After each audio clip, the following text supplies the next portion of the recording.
Frankie and Tommy here. Previous highlights start with penis paperwork, dopamine roulette, marriage tents, and a jungle rescue nobody ordered. I found the dude, the world's smallest penis owner. I was struck by this title when the title of it was penis owner. Penis owner sounds like a property deed nobody wants notarized. So listen, we found him. Michael Phillips, 38-year-old from North Carolina. Maybe Nation, we want to get behind him. Maybe we want to become part of this entire situation for this fella. He's got a 0.38-inch micro penis. 0.38, dude.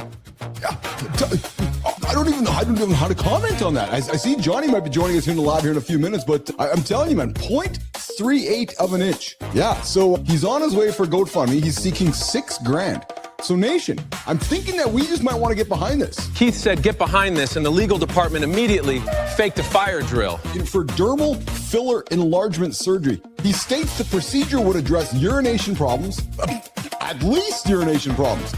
Like, wait a minute, what's happening here? Well, you know, the funny thing was, it's like I didn't even realize that was it. I was like, I started noticing, like, dude, why the fuck is your attention span getting so fucking short? That is every brain after reels, charts, notifications, and one haunted Amazon recommendation. Ah, there you go. I was like when I go at nighttime, I like to learn. I'm yeah. I find something. Usually, I can find something. Okay, this will interest me enough to lull me to sleep. You know. I find myself fucking watching 3 minutes, switching, going. Do you think that there's going to be a better fucking show on how the Amish cool their fucking homes for free? That is how bedtime becomes a fake PhD in Amish air conditioning. You know, but it was just that my mind was looking for that next fucking thing. What? And I was like, wait, where's this coming from? And then I started realizing, holy shit. Yeah. You're fucking constantly checking these fucking charts. It's like scrolling. Charts are just TikTok for guys who think losing money is research. Dude, it's the brain. It convinced you to step. It just convinced you until you stopped it, right? I woke up this morning and I was like, okay, no fucking charts. Literally, I had to remind myself. When you need morning instructions for your own thumbs, the app's won. You know, but literally that quick. As soon as my energy, my focus went to creating, Yes. I'm like, God damn it, man. And if I didn't have the self-awareness, I probably would have fucking gone on for decades. I was just gonna say, and it's funny, I was talking to somebody about our show yesterday, and I said this show has changed my life because of the self-awareness alone. Because we talk about this shit all the time. Like yesterday, I found myself just whatever I was doing, and I'm like, okay, self-awareness. Oh no. Right, just like you this morning, right? Like, wait a minute, right? Yeah. Self-awareness is a powerful thing, and if you're not talking about it, how can you have self-awareness? Self-awareness is catching yourself before your worst habit starts calling itself research. Like, seriously. Like, honest to God. You have to practice it every day. If you don't, you just, like you just said it. If you had no self-awareness, you would have woke up decades later still fucking chasing charts. I'm the same way. I'm like, okay, I'm going to become an expert in this now, right? So, okay. I mean, like, I'm all for it. You text me, hey, my guy said there's a great option. I'm all for fucking playing that bitch. You know what I mean? But the difference is I got a text. We're doing it together. We're trading some fun texts. Hey, did you see that? Hey, fucking sell it. It's like, it's like watching a ball game, you know, through a text. You know what I mean? Yeah, absolutely. It's almost like the thing with the guys, you know what I mean? Yes, yeah. Then all of a sudden the guys went home and I'm still fucking looking. Yeah. I'm the last one to the fucking bar, you know what I mean? That is the guy still texting trade ideas after the group chat became a ghost town. Oh, man. I have an apartment. I live on the roof in a tent. You know, I like sleeping outdoor in a tent. It's a passion. So it's been the people that know me know my tents. Usually every few years, and I get married. That's another thing. I didn't have a place to say, but I'm also a serial weather. I like to get married. So each wife gets a tent. Yossi made marriage sound like Costco, but every membership comes with a tent. It's like every couple of years I buy a new car. Every couple of years I get married. Yeah, look, Yeah, it I goes get like it that. from You my know, wife. two held 7 years, one held 18 years, you know, and you know, it's. So how many wives have you had, Yossi? How many? That's what I was gonna say. How many we got here, brother? How many tenths? How many tenths, maybe? Asking how many tenths, like it is a census for emotionally complicated camping, is insane. Only 4. You have 4 tenths. So just so I'm clear, you have 4 No, tenths, yeah. but you have 4 tenths around the world, all with different wives. Yeah. Oh, well, I guess he fucking got it figured out pretty good here, doesn't he? Jon heard 4 tenths and saw a lifestyle brand no lawyer should approve. dude, John, better is if you can have all the wives and the tent. But no, actually, it's better one by one. I take it back. What is Like it? I was gonna say, if this was before the time of these phones and internet, that'd be great because then the problems would only be there when you were with them. Then when you leave, you leave that set of problems behind. yeah. Right. So. Hey, Yossi, I gotta ask a question to Johnny here because Yossi, you don't know the Johnny. Yes, We're almost kind of bummed out. yes. I bet. Yossi, is he correct? He is correct. He is Yes, correct. I was yes. happy. Don't get me wrong. I was happy. But yes, that notion is true. I didn't like to die. I was it spoiled my plans. Only Yossi gets rescued and treats the boat like it interrupted his side hustle. I was about to, I had a new plan because I couldn't move anymore. I was about to set camp and wait for the dry season. So I was about, to hunt for wild chickens and have my own little farm. And I had lots of plans. And suddenly the boat came and my life was saved right there and then. But then The boat comes and he says, "Hey, come back next week, please." That boat gave rescue with the energy of your package arriving while you shower. yeah, he did go back. Though. That's the thing is he got rescued, but then he went back and he built an eco lodge. So John, it tells you something about the young man that spends a few weeks there, gets fucking rescued. Like, wait a minute, what the fuck, man? I gotta go back there. So Penis paperwork, dopamine traps, tent logistics, and rescue FOMO. Watch the previous episode for highlights like this. Full show is up next.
smart men can turn one decision into a 6-month TED Talk nobody asked for. You call it strategy. Your wife calls it, are we doing the thing or not? Today, we're breaking down why overthinking is just procrastination, wearing a blazer, and using words like optionality. Only on The Big Show.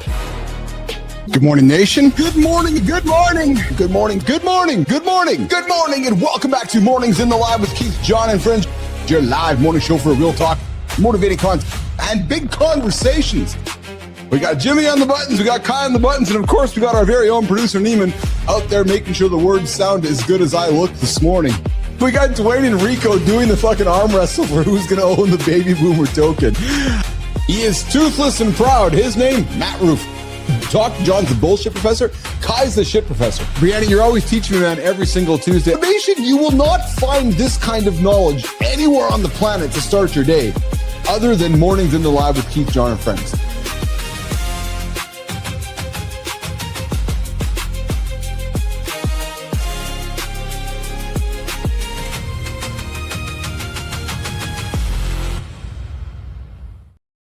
Hey, what's going on, nation? Hey, if it could go wrong this morning, it went wrong. Good morning, everybody. Hey, New Max. Hey, New Max. Hey, Connor Ewer. Good morning, Whitaker. And good morning, Sullivan.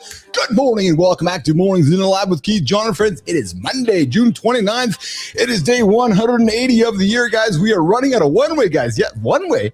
Yes, if you've been hitting snooze every day since January 1st, you have now donated 27 hours of your life to the button. Good morning, everybody. My name is Keith Billis. I'm the handsome chief. Coming in later this morning is Jon Anderson. This is the Keith and Neiman show here today. Yes, nation. So, hey, heads up. If you're used to our normal show, today's show might be a little different because, well, it has been a journey in the last 6 hours. Neiman and I haven't even talked yet this morning about this. Yep. So I'm going to get into it, guys. I got a bunch of things to throw into the table for the morning loop this morning. It's Keith and Neiman. Anderson's on his way. We got a bunch of fun topics, and we are going to have a fun conversation this morning. Let me see here. Let me run the stuff from the media tab, she says, as you might mute yourself every time you run something. Yes, this is probably a true story. Yeah. Good idea there, Neiman. Yeah.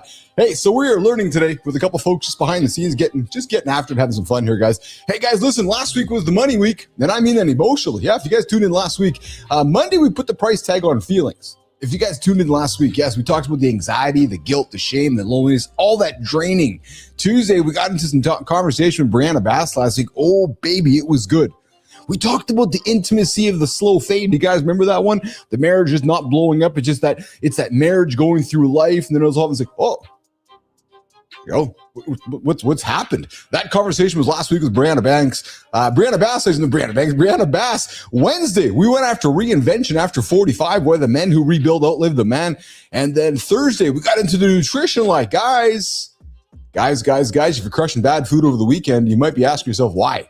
And then Friday, Petra Kelly came in and said, we made the case for the confident men that are easier to manipulate. Yes, that one's still in my head. You know, those guys that you just know you can manipulate because they're just easy to manipulate. Then you got the confident guy. Oh, yeah. So those are the big 5 days we had last week in the lab. It was a big show. Coming up this week today, the deep dive, the overthinking trap. How smart, man. Do you guys overthink? Hey, Whitaker, are you an overthinker? Do you sit back and think, just overthink everything? I know some folks that just overthink and have a hard time making a decision. And I'll sit back and coach them and have the conversation to help them arrive at one. So we're talking today, the overthinking trap. Yes, baby. That's the conversation we're going to get into today on the deep dive in the second hour. Because overthinking, you think about it, man, overthinking could be almost procrastination in the cosplay world, right? You just overthink. You're just wondering what that big decision is. You're moving, you're deliberating, and then you go to say, "Oh my God, I've been wrong once this year, dude. It's okay to be wrong. Just make a decision." Make a decision. If it's wrong, you move on, you make the next decision. It's this idea of making a decision instead of actually not making one, because you're not making one, you make a decision anyways. So guys, today we're talking about overthinking. Yes. And hey, quick housekeeping, guys. An R-rated experience, if you don't know about it already, actually, it's more like an X-rated experience. So the kids walked in with you, send them out to find their own coffee, or just say, hey, kids, sit back, strap in, enjoy the big sultry sounds of the handsome chief and Jon Anderson. And hey, guys, drop into the chat. Come say hi in the chat here. I see Whitaker out there. I see, I know Holroyd's out there. I know that Sullivan's out there.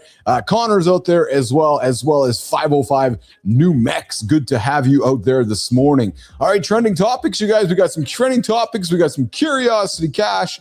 We got a bunch of fun conversational stuff today. And we got the peptide desk on the show today as well. Plus the morning focus.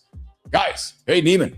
It's Monday. My name is Keith Bells. I am the handsome chief, the self-proclaimed handsome chief. Yes, this is a show that we call Mornings in the Lab. And hey, Neiman, you're ready for the buttons? Because guess what happens? We're going to do the morning loop and then CTA. The morning loop, it starts, boom, right now. Well, Nation, you're stuck with Chief and Neiman on the control buttons today. Pray for the lower thirds. The show still starts. The buttons may unionize. And somehow Jimmy's already responsible. If a camera spins sideways, that's a creative choice. If the audio vanishes, that's Jimmy's spiritual journey. Chief has confidence. Neiman has access. That combination should legally require a helmet. We're live anyway. Bring coffee, courage, and forgiveness. Mostly forgiveness. Jimmy's gonna need witnesses.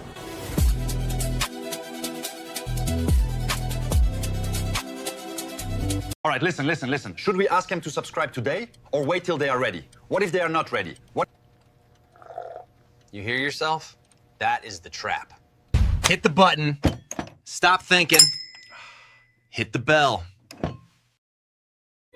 Yes, well done, boys. Well done, boys. Well done, boys. I'm loving it. Yeah, subscribe to the channel. Come say hello. Whitaker's right, man. Overthinking is procrastination. So, guys, let me just tee it up. Neiman, ears up on this one, man. So, I get to bed in decent time last night. And then at about 12:50 this morning, I hear some tick, tick, tick, tick on the floor. Lola running out of the bedroom down the hallway because Charlie's up. Sure enough, yep. Yeah, Charlie, vomit all over the chair. Yeah, all over the chair and all over her blankets. I'm like, great. I got to get up in 3 hours, but I could see Neiman typing. I'm like, exactly.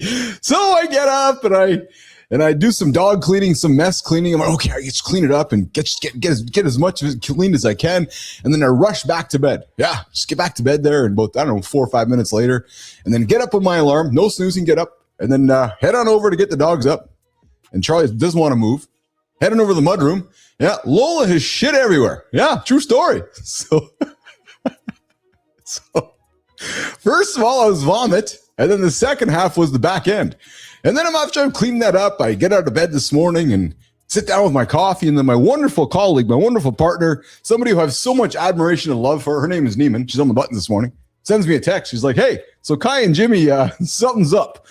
Some internet, some power. They got some life issues. They're not going to be here today either. I'm like, oh, great. So it's just you and me. So we got Neiman, we got Billis, we got a couple 6 dogs, and we got all of you guys this morning on the big show we call Mornings in the Lab with Keith, Jon, and friends. But I'll tell you something. Neiman, I'm talking to you right now. There's something about this morning which I think just talks a lot about character. And I'm not here to pat myself on the back. Merely just to kind of put it out there for all of us. Let's just talk about it. I went to bed yesterday so freaking jacked about today and the show and the week and everything. I was like, okay, do. I had a bunch of new segments lined up. I had some new things I've been working on with. What's going on, Jay? I'm good to see you out there this morning. I'm just talking about my last 8 hours of my life. They've been quite interesting 8 hours of my life. So, and then you get up and you're like, oh, and what's that cliche name in all what is it? You plan. And then when the war happens, all the plans, you know the cliche. They just all go to shit. Well, I had a complete plan this morning with Jimmy and Kai and Neiman, and then boom, yeah, just like that, out the window. So it is going to be a show that'll be a little bit different today. Yeah, life is what happens when you're making other plans. That's exactly how it went this morning. So guys, you'll have a little bit of a different experience this morning on Mornings Lab. And then I'm getting ready to jump into the lab this morning. Get a good old text from my brother Johnny. And he's like, hey, I might be running a few minutes late this morning. I'm like, oh, sure. Why not? Just everybody, not a problem. Not a problem at all. I got no problem if nobody's around today because that's just better for all of us. How was your weekend, everybody? What's shaking out there? We got some trending discussions happening. I'm not the biggest basketball fan, but since we are here to help you guys get up and start your day and give you conversations to talk about when you get to the water cooler or get around wherever you're at, there's some big news happening in the NBA yesterday. Yep, true story. And Eamon, if you want to run it, let's run it. The Morning Loop trending Tenure feels safe until the building decides you're an asset. That phone call has a nasty way of educating men. Charlotte just moved Bridges to Phoenix after drafting him in 2018. That isn't betrayal. That's cap math. Exactly. Loyalty without leverage is just a bedtime story with better lighting. Let's talk about the receipt. You know, I'm thinking about this actually. So you build a career in one city. You take the worst week of your life on the chin.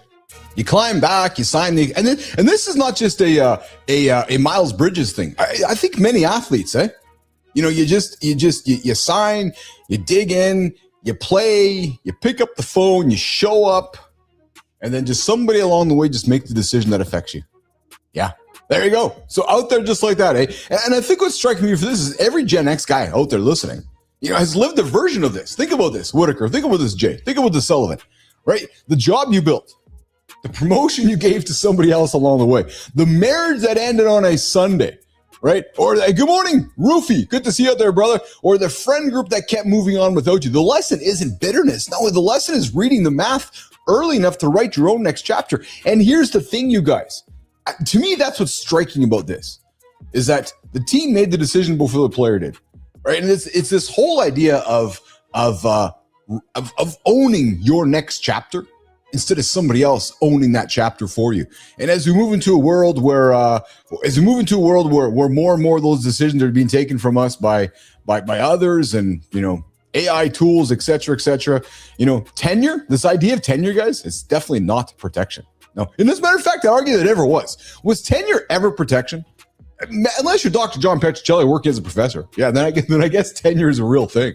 Yeah, but listen, here's the thing. Loyalty without paperwork is a story you tell yourself every day in the mirror. Yeah, loyalty, until you get the phone call, right? So, but here's the thing. Let's talk from the player side of things. You got to control yourself, because if you don't, the team's going to. Yeah.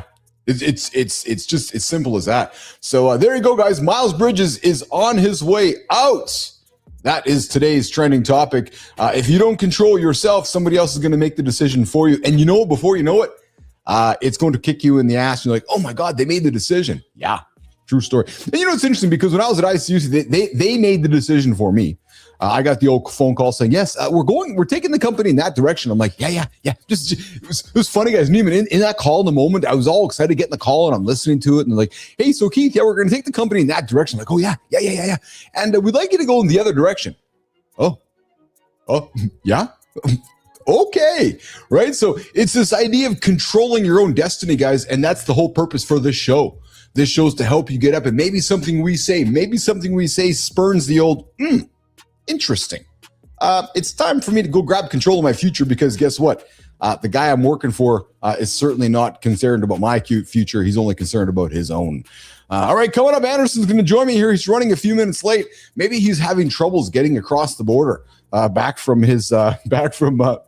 Mexico this morning, or yesterday over the weekend here. All right. What else is going on here? I see. Of course they are, Neiman. Electricity guys are here. If they disappear, it's because I'm switching to mobile. Yeah, that's just how it goes. That's absolutely how it goes this morning. All right, what else is going on? What else is going on the conversation desk this morning? Oh, hey, so I was having some fun with this one with my kids this weekend. Well, I'm going to get to this one. I'm not going to get this one yet. That research is telling you the older you get, the more weed you should smoke. No, we're not going there just yet. But I'm just telling you, listen, I've known this my whole life. The headline is this: research suggests the older you get, the more weed you should be smoking. Sitting back, I was heading out to my folks last night, me and Piper in the back of the car, and Lauren and Brooks were in the front, and I show Piper. I'm like, hey, Piper, see, I told you. Your dad knows something most don't know. True story. Yeah, there you go. So, all right, listen. Hey, Neiman, we're going to have some fun with this one. The Jelly Roll filed for divorce. And hey, guys, have you ever said something in the heat of the moment and you're all regretful of it after? Well, apparently, there may have been some things said, and I'm just following this one because it's kind of goofy. I opened up the can of worms this one a couple weeks ago, but maybe somebody said something in the heat of the moment, and now they are actually going through divorce. So let's see what happens with this one. You want me to hit it, Neiman, or are you gonna hit it for me? Let's hit it. Jelly roll, filing for divorce. We got a little clip there in the media desk there, kiddo. All right, I'll do it right here. Country star Jelly Roll just filed for divorce from Bunny XO after almost 10 years. Bunny says she told him to file the papers in the middle of a Mother's Day fight. He did. 10 years built. One sentence to burn it down. Every man at this desk has been one bad sentence away. So today on the conversation desk, the one line every husband better never say out loud. Yeah, so there you go. So apparently in the middle of a fight, no, it's good, name. It's good. I did it, and I had the awareness that I had to watch the muting, so I got that taken care of. But apparently they're having a fight, and during the argument, she said to him, "Go and file the effing divorce papers." So he did. And, it makes you wonder, right, if he was just waiting for that opening, right? So you say to yourself, and listen, guys, I'm not pointing fingers because I'm wondering if all of us have been in that situation where you're heated, you're in the moment, and somebody says one thing and you're so close to the door. You're so close. It's like, there's the door. See you later, right? And this time, he took the door. So here's the thing, saying something in anger during a fight and having it blow up in your marriage is one of these painful relationship truths that I'm thinking every one of us has been through, right? And maybe today is a day, or you're coming off a weekend of some disconcerting conversations with your partner. Well, maybe today's the day you say, hey, we said something that we shouldn't have said, and we're coming back to reconcile it. But here's what she said. She confirmed she was not in agreement. Yes, calling it the one cardinal thing that you don't say. So I don't know about you, Neiman, but I think this was going to get ugly before it gets better along the way here. So, and we will follow the fun and follies with Jelly, good old Jelly, and good old Bunny XO, which I just think it's pretty humorous. Speaking of humorous, there you, yeah, at least it's not exactly. At least it's not that one either. Yeah, I hear you. All right, before we bring the young man in, I'm going to set this one up. There's something happening out there in New York City, and Neiman, I'm going to run it. It's going to sound just like this. So 1,000 people just got invited to a wedding, and nobody told them where it is. Taylor Swift and Travis Kelce marry at Madison Square Garden July 3rd. $20 million. FBI on security. I cannot get my wife to commit to brunch.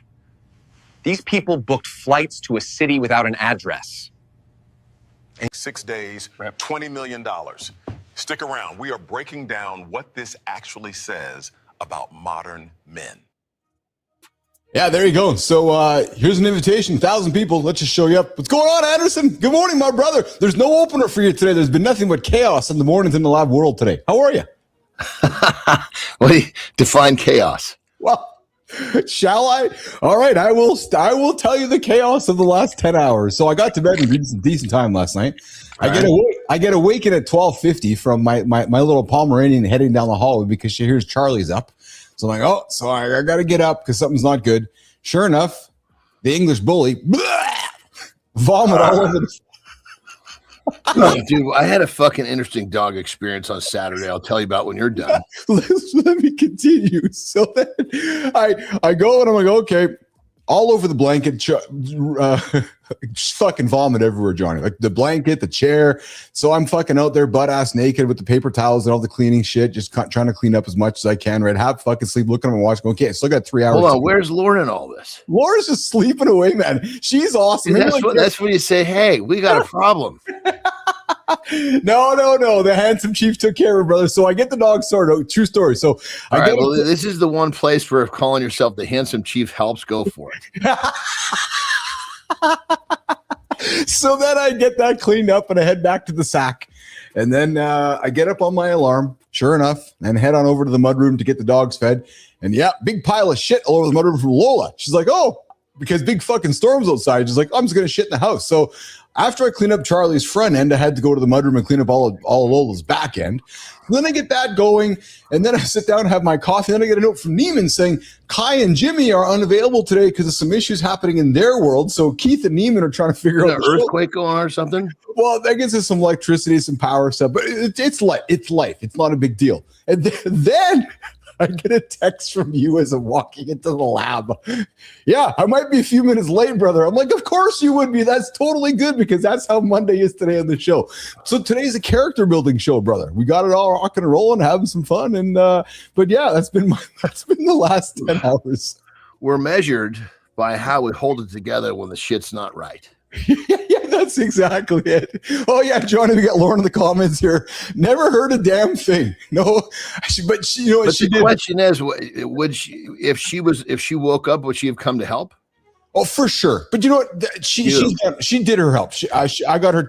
I did my part tomorrow. The blanket scrub, sanitizing, and in the wash, and that's exactly it. That's all I needed her to do. She was and listen. Yeah, she didn't strike me as the kind that wouldn't help out. Oh, fuck, she'd be the first one helping. Yeah. Oh, she'll be the first one helping. And listen, and there's some crazy stuff happening in her world too that I know is happening in her world. So her brain has been a little frazzled in the last 12 hours. So it's been an interesting June 28th, 29th, John Anderson. But hey, that's how sometimes you hear these couples and the fucking dude is handling like everyone.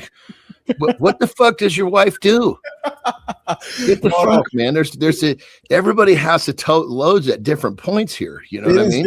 It is very much a 2-letter house, a U and an S, us. Well, so that's it's beautiful, brother. Yeah. I mean, Lauren is cool as hell. I couldn't imagine that she was like, yeah, go clean that up, little guy. Well, the funny thing is though, and here's what's humor. I think like Terry, right? It's like a nuclear bomb could fucking fall outside the house. My wife will sleep through the whole fucking thing. She'll just be like, hey, Lauren, bomb. Oh, yeah, okay, yeah. Dude, Terry doesn't sleep through anything. Oh, she doesn't? Well, it goes back to being as a dude, she raised herself. She left home at 14. So she legitimately, I mean, she lived fucking downtown San Francisco. I mean, Jesus Christ. Can you imagine being 14? I wouldn't have. No. I wouldn't have made it a week. No. But she legitimately, it took her about a year and a half where she met her what became her first husband. Okay. Who was a couple of years older that really looked after her. Okay. Yeah. There's a fucking stretch there, dude, where she was fucking scared, like at night. How could you not be? Dude, I mean, literally, when I'm used to, I don't fucking close doors. The fucking doors open. Even if there's a fucking guest, if I know the guest well enough, a fucking door will stay halfway open. And she comes over and well, I shouldn't say once she moved in, I noticed very quickly, you're fucking locking the door. What are you locking our fucking bedroom door for? She's like, because if someone gets in the house, we'll have a little bit more time. I'm like, someone gets in the house, I need to get in the kids' room. That's the first place I'm going. Yeah, well, no. As long as I'm in the kids' room, they're fucking good. You know, I don't want to unlock this fucking door to get to them. Yeah. And she's like, no, we need, I mean, in her mind, this is the way it works. You think of the life skills she learned at such a young age, eh? Such a young age. The skills that many kids never learn, Johnny, like actually never learn. Yeah. So let me tell you my fucking dog story. I want to hear about it. So Terry's on this kick with the dogs. You know, she's I don't know how she started fucking reading about dog food.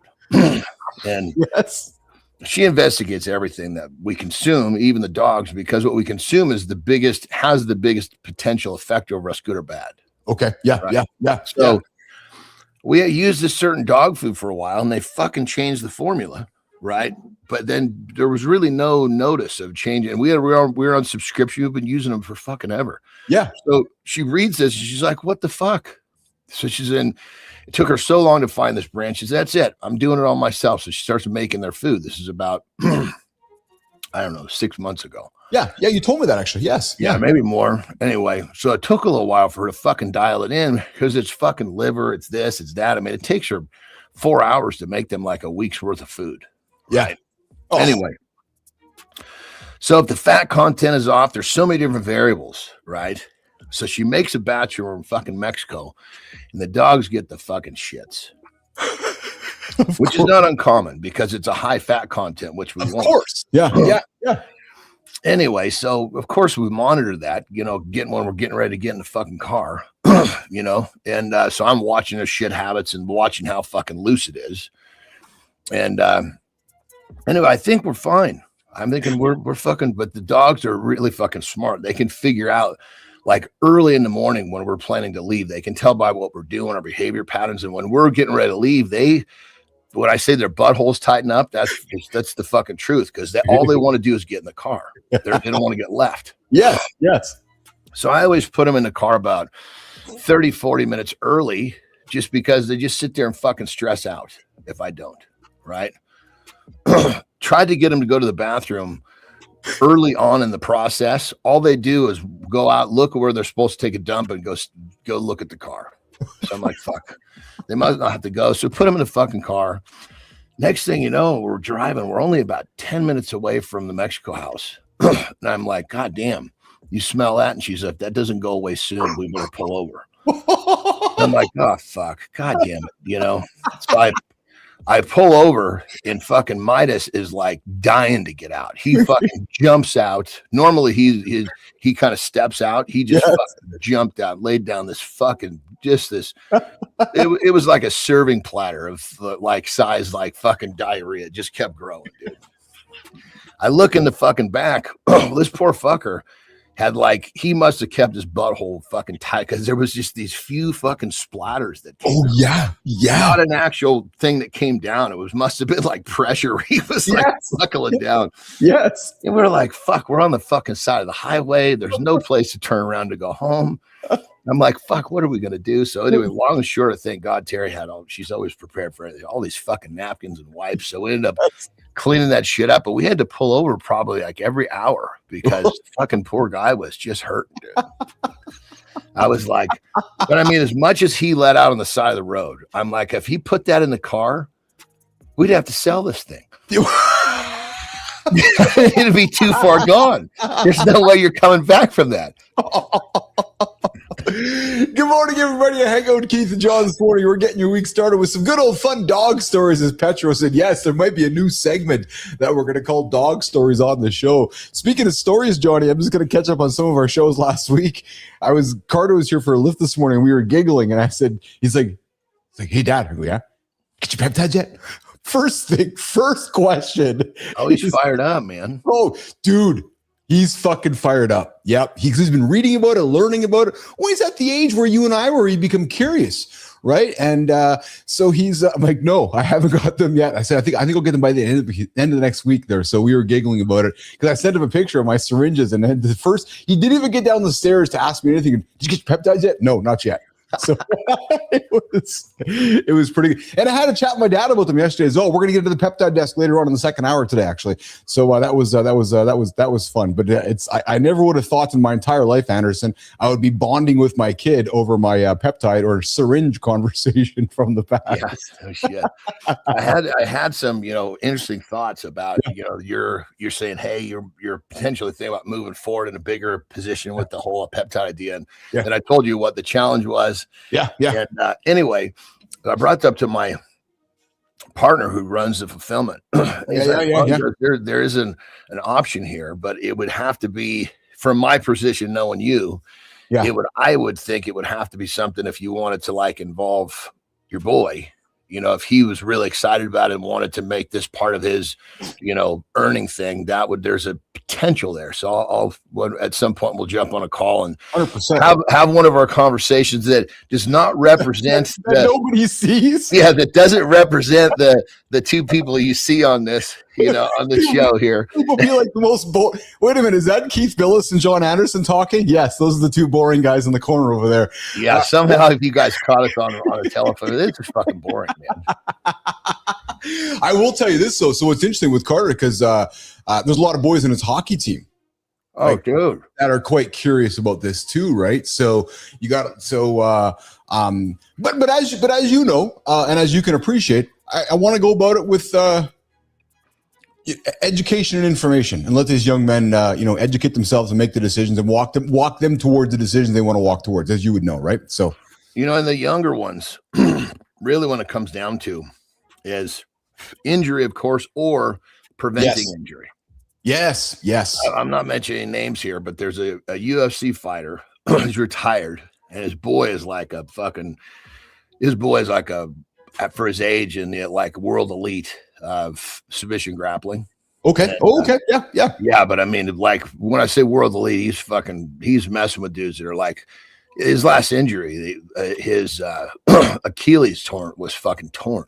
Oh, like big fucking hit because they're not fucking around at that level. No. I think he told me this BP 157 helped him out, didn't it? Well, that was this is actually a newer situation, but we hit him hard with all the healers and fucking all of that. And his dad is my buddy's very, very secretive. Didn't tell anybody. He came to me like, look, you and our mutual friend are going to know that's it. And I said, what's your deal, brother? I don't talk. I don't have fucking time to talk about other people. Anyway, all of his boys, trainers and rehab people and doctors are like, dude, this is like alien type healing. What's going on here? Yeah. Well, it's clear again. It's clear it's clear something's going on with BPC 157 and healing, right? And you know what? It's unfortunate fucking people aren't talking about it. It kind of bothers me. So here's an example. There's a big athlete here in Winnipeg professional athlete. He healed much quicker than anybody would expect, but yet nobody wants to talk about what he probably was helping himself with. Yeah, it's actually quite unfortunate. So here's what's not unfortunate. And I was having some fun with my family. So we were heading out to my folks yesterday, Johnny, and I showed Piper this what I'm going to show you next. I said, see, Pipes, your dad is right. Check this out. Headline screams, older you get, smoke more weed. Reality, CBN and lab models showed neuroprotection. That's research, not a lifestyle recommendation. Exactly. A 2024 JAMA study found no major brain activity change after a year of medical use. But potency, frequency, and personal risks still matter. So the takeaway, separate hype from health. What's the risk curve? Memory, motivation, mental health versus potential neuroprotection. Let's talk like adults. Telling you, brother. I'm telling you. Research, and admittedly, it was highlighted by an old school Western newspaper. The Washington Post, has done some research suggesting that cannabis may affect aging brains differently than younger brains, but they're also talking about the fact that the Salk Institute researchers found that CBN, which is inside of part of cannabis, that the more that you smoke, actually, the better it might be for older folks. Isn't the CBN the part that makes you sleep? No, it's CBD actually. So CBN is a newer cannabinoid that they found, and it shows neuroprotective effects in the lab and fruit fly models that tied to oxidative stress, a process linked to Alzheimer's and Parkinson's. So the work points towards possible future therapies. This is not proof, you guys, and I'm not telling you to go smoke a bunch of dope today because it's going to prevent dementia or Alzheimer's. No, I'm having some fun with this. There is some speculation that and there's some research suggesting that maybe that cannabis might help us old dudes as we get older. So there's some fun. True story. Well, yeah, I got some interesting feedback on that. Not medical advice. Never medical advice. So, I'm just home. I'm home after being in Mexico for 3 weeks. Yeah. And so down, they are heavily against it down there. I mean, you're in big fucking trouble if you use weed down there in Mexico. Oh fuck. Oh yeah. I did not know that. Honest to God, I thought you don't fucking try to bring some over with or without a prescription. You'll find yourself in a fucking Mexican jail real quick. So I know that, Johnny, but I thought it was actually much more liberal over there because it's everywhere. No, well, you got to understand. It's so think like this. And I don't know this. It's just reading between the lines and listening. So down there, the fucking mob is big. Of course, the cartels. Yeah, of course. Yeah, and they've got a pretty fucking good working agreement with with the fucking government. Yes, so the government fucking cracks the fuck down on it because then it's all the mob's money. 100%. Yeah. But I mean, if you get stopped somewhere, like before you come into San Felipe, about probably 10 miles north, there's what they call it's a checkpoint, but it's military. Yeah. And I don't even know what they're checking for. It's just a military checkpoint. One more thing. And they're just, they're finding out what you're doing, you know? And I'm sure the military, you could probably, every once in a while they have police there too, like COVID, they have the police there. Yes. They're just watching over what the fuck's going on, you know? Yes. Dude, they see California fucking plate, you know, and it's like marijuana. And it literally, I mean, they will fucking look through the, funny enough, they only look in your fucking glove box and your fucking purse, funny enough. They only look in those two spots. Well, when I say only, that's I mean, they're not looking too hard. You know what I mean? But I guess they're looking at me thinking he's not fucking running drugs either. You know, he's probably just a smoker. Anyway, so the point of being is we never bring it down there. We always get it there because fuck, I'm not taking a chance going. Well, no, why would you? Yeah, there's no point. Yeah, totally. Yeah. So I had my buddy, I said, hey, and I don't do the vapes. Fuck that shit. I know. Yeah. Once I started understanding nicotine and realized the delivery system was like 10 times worse than the substance we're discussing, it was like, what the fuck? Yeah. So I just started using when I do use it, I'll use just the flower, I guess you'd call it. Right? Yeah, 100% flower. Absolutely. Yeah. Yeah. And so up here, right, you get that. I get it from this little fucking plate. They're cool as hell. They'll deliver it when I want it. And I tell them, look, just give me the most basic fucking, do you have something that's not all fucking cranked up with all these chemicals and shit? You know, just straight up. They're like, you know, it's kind of what people want, but I'll give you, give me the weakest fucking thing you got. Yes. And of course, it still comes in a little fucking can, a couple of joints in there. It says something like fucking brain waste or something like that. Yeah, totally. Yeah. So anyway, so down there, it's not like that. These are fucking people growing the shit, probably outside, and then fucking doling it out on the street, right? Yes. Yeah. I couldn't fucking believe he said, hey, he goes, the guy I normally get it from is not here right now. I can get it from another guy, but he only sells it in an ounce. Because normally my buddy would just give me this little tiny thing look like this, like a golf. You're not buying an ounce. And I was like, well, fuck, is that all I can fucking, I don't even know how much that is. He goes, it'll last you for a while. Yeah, well, yes, it will. I can't get anything less. And I said, well, fuck, give me the fucking ounce then. Dude, Jesus Christ, what the fuck am I going to do with all this? Did you go buy it? That was the only thing that was available. Oh my God. So at your house in Mexico, you got a fucking about 98% of the ounce probably sitting in the cupboard or in the freezer. I gave him a fucking most of it. I'm like, what the fuck am I going to do with all Oh my God. That's fucking funny. But anyway, here's the funny part, right? So when I did smoke some of that, and I did this. I see your question. Go ahead, Johnny. Well, I did this I was like, this is a really good opportunity here. Yeah. Because I could even see it, and it just fucking looks different. Yeah. You know what I mean? Yes. Yes. So it was before bed. I was using it to go to sleep. It really helped my sleep, help me relax and unplug. Yeah. 3-4 nights in a row before I left. Yes. Right.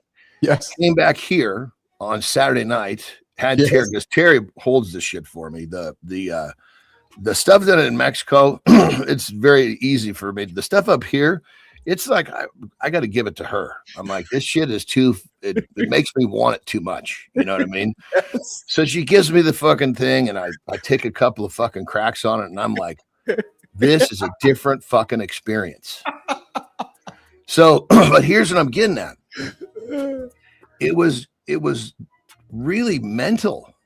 Like, with the stuff in Mexico that wasn't all fucking tweaked out, it just kind of lowered my roll, chilled me out. My brain kind of fucking relaxed a little bit. This stuff, my fucking brain's going 10,000 miles in all these different fucking spots. I had never really lined up the two different types before. I never experienced that. Now I understand what Dorian Yates was saying. 100%. Well, and maybe, did you find yourself maybe wanting to be productive or wanting to go and fucking do shit? No. I found myself thinking about a bunch of shit that I had no control over. Keith and Jon talking cannabis this morning on Mornings in the Lab. Oh, I love it. We got a question from Ernie Smith. It's going to be to you, my brother. My uncle had prostate cancer. Would BPC 157 increase my own chances of cancer? And Ernie, just a heads up, this is not medical advice. We're sharing just experience. My uncle had prostate cancer. Would BPC 157 increase my own chance of cancer because it gives more blood flow? My med doctor doesn't like it for those with cancer in their family, or is he part of Big Pharma? Well, let's just think of this. Blood flow is our question, right? Yeah. Yes. Okay, so we better eliminate exercise. We better eliminate fucking eating good. We better eliminate, anything that's healthy for keeping the veins nice and dilated so you're healthy. Let's eliminate all of that. Yes. Should we do that? Yes. No, yes. we shouldn't do that. That's called a healthy fucking life is what that's called. So what I'm getting at is, and do your own research. They've actually proven that BPC only helps healthy tissues. It identifies, it's kind of like when the body's really fucking intelligent, right? So when something's fucking wrong, like if you break your arm, your body goes all fucking hands on deck. We got to fix this problem. That makes sense? Absolutely. Yeah. So it goes to that kind of hierarchy of what needs to be done. But it fixes, it doesn't go after tissue that's fucking going, it should go after. It leaves tissues alone that are fucking going the wrong way. It only helps the tissues that are trying to heal. That makes sense? It does. Absolutely. Cancer is not that way. Yeah. Oh, yeah. No, because it's going the other way. Exactly. It does. It's the body is smart enough then to send its fucking, it's not going to waste its time on giving more blood flow to something that's going to hurt it. Yeah. We're going to continue the conversation in the second hour in about 30 but minutes. On that level, brother, here's the thing you'll like. if just for some immediate prostate relief, and I do this, tadalafil is the generic version of Cialis. Yes. And most times your doctor will give it to you, but not enough. So like if you're having, like for me, when I take enough of it, my sweet spot, I have a much easier time taking a piss in the middle of the night. Interesting. You're talking Tadalafil. You're talking a bunch of fun stuff here this morning on Mornings in the Lab with Keith and Jon. We get after it every single weekday, Monday through Friday, 8 o'clock, of course, 7:30. Matt Roof opens it up. Hey, Maya Reyes, you got something for us? You do not need a perfect plan. You need a next step. One move. That is it. Send it to me in the chat. I am reading. One excuse out. One action in. Go. Hey, Johnny. So I got a clip from Alex Spiro. Pretty cool, actually. So he's a high-powered attorney for Elon and Jay, as in Jay-Z. So right off the bat, if those guys are selecting this guy, there's a reason they're selecting this dude. And he has the number one rule that top lawyers use to win every high-stake case. Check this out. Know what I'm thinking. The second thing is I am intentionally painting a picture as I go forward that does not reveal everything at the start. So if I give an opening statement, I'm never going to say what ultimately the end of the movie is going to be. That wouldn't make for a very exciting movie. And three, I'm going to go away from whatever I think the traditional playbook is.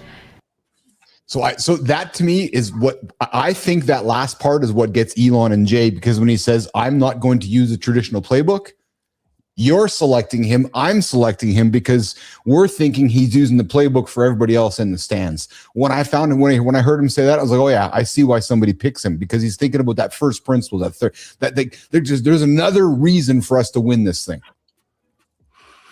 I mean, I think if you look at like highly successful people like these two guys, they've realized that fucking the status quo is not going to get them where they want to go. That's exactly it. And then why would you surround your people? Why would you surround yourself with people who are going to use the status quo plan? That doesn't support your vision or your journey. Yeah, that's exactly it. I thought the same thing, actually. Ernie, thanks. That's reassuring. Ernie, get some comments back from us with your answer on BP 157. And Ernie, like we're talking here, man, this is, again, take those words. And as Johnny said, please do your own research as well, right? So take what Johnny said and do some of your own. Because on that level, BPC is one of the oldest ones that has any level of fucking research. And if this was the case, don't you think the powers that be that don't like these things would be fucking blowing that up? Well, that's what I found too, man. How old like BPC 157 has been around forever. And what's actually been quite clear to me is because I was reflecting on just thinking about people's injuries healing faster. I'm like, oh, well, no wonder that guy healed faster. That guy, like, over the last number of years, now that I'm learning more about this and I'm kind of reflecting on things I've heard in the past, of course that guy healed faster, that guy healed faster, because there's tools available to us that maybe nobody wants to talk about. And usually the guys that are going after the tools, yes, they're the ones that are eating properly, sleeping properly, hydrating properly. Then you add this in and it's like, boom. But then what people see is, oh my God, this guy took BPC 157. Yeah, but he's also not going through the drive-through at lunch. Yes. No drive-thrus at lunch for the guy crushing BP 157. No. Hey, Johnny, did you know? I got something for you, man. This is interesting, pal. So I'm going to take us down a little bit of a different path to what I'm calling the curiosity cache. And we're going to have a little bit of fun with this one here. So I made some stuff. So I'm trying some new things out. And truthfully, I thought that Jimmy was going to be here with us this morning to try some of this out, but we don't. So we're going to do this. Check this out. Did you know? I did not know this. There's exactly one firearm at the South Pole. Did you know this? And I would expect you not to know this. I did not know this. And you're thinking, why? In my mind, I got a vision of some fucking guy that's his post and he needs to defend himself. Well, it's actually interesting. Check this out.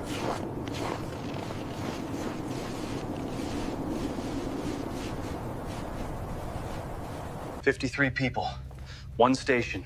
8 months until anyone can fly in. And one thing locked in a box. One thing locked in a box. They put it in here in 1996. It is not for an intruder. No. It is for whichever one of them stops sleeping first. The whole continent has one gun, and it is locked in a box. Because somebody decided the most dangerous person at the South Pole.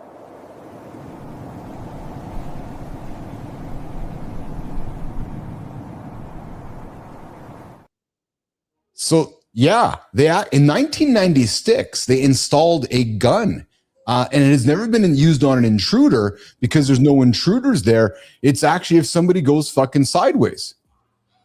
Yeah, I mean, you think if you're out in the middle of fucking nowhere, anything can be a goddamn threat that's breathes. Well, yeah, and Johnny, but it's and you know this, but I guess we kind of have to put it out loud. It's this concern about mental health. So Keith and Jon on the South Pole together. Okay, and all of a sudden Johnny goes fucking sideways. His brain goes sideways. Yeah, the gun would be there for you, not me. But that's because if you went sideways, I think, you know what?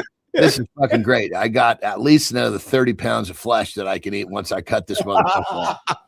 But it makes me like you have to be honest. Like, what was that conversation around 1996, right? And I wanted to do a little bit of digging, but I just didn't get any time into it. But apparently a situation happened where the result was, okay, we're going to lock a gun here. So somebody comes down here and this happens. We have resources to get rid of get rid of somebody. You said the North Pole? South Pole. South Pole. Yeah. Yeah, it's locked inside a wall safe at the Andmanson Scout South Pole Station. And it's been let's just pretend that like we were gonna fucking go, either one of us was gonna go and live in some fucking off-grid cabin in the middle of the fucking woods, by ourselves or with one other person for a length of time. Fuck, I'd want a goddamn firearm. Oh yeah, I don't own one, but I would fucking buy one to go there. 100%. Almost funny enough, a couple of years ago, Terry was really fucking freaking out about, God damn it, what if there's, we can't get food? What if we can't do this? I'm like, Jesus Christ. So I bought a whole bunch of fucking food that lasts for years and put it in the fucking garage. Okay, you good? Yeah, okay. So we got that. That was easy to fix, right? Hey, but she grew up by herself in San Fran, brother. I didn't say a fucking word. I just did what calmed her down. Yeah. I said, are we good now? Yeah. Yes. Anyway, so then further than that, she's talking about, what if we have to fucking hunt? What if we have to do this? I'm like, well, fuck, the lake is full of fucking bass, right? We can catch fucking fish, right? We got all the fucking water purifying shit, so we need to drink the fucking lake water. We can drink the lake water. Yes. Anyway, so I'm fucking down at the local goddamn gun shop, getting ready to buy a fucking rifle. I'm like, what the fuck am I doing? Jesus Christ. I said, because my first thought is this. Oh, Jesus. If I got to defend our domain. Yes. I am much fucking happier knowing that I'm going to do it with these rather than a fucking firearm. Dude, because I'm with you, man. If I got a fucking firearm and I pointed at somebody, if he's got one, he's going to shoot me. Yeah. It's that simple. Yeah. If someone's in my fucking house and I have a fucking gun and a holster, and that fucker has a gun, he whips it out, I'm going to shoot him. It's that simple. It's like you'd completely change the rules of the game. Yes.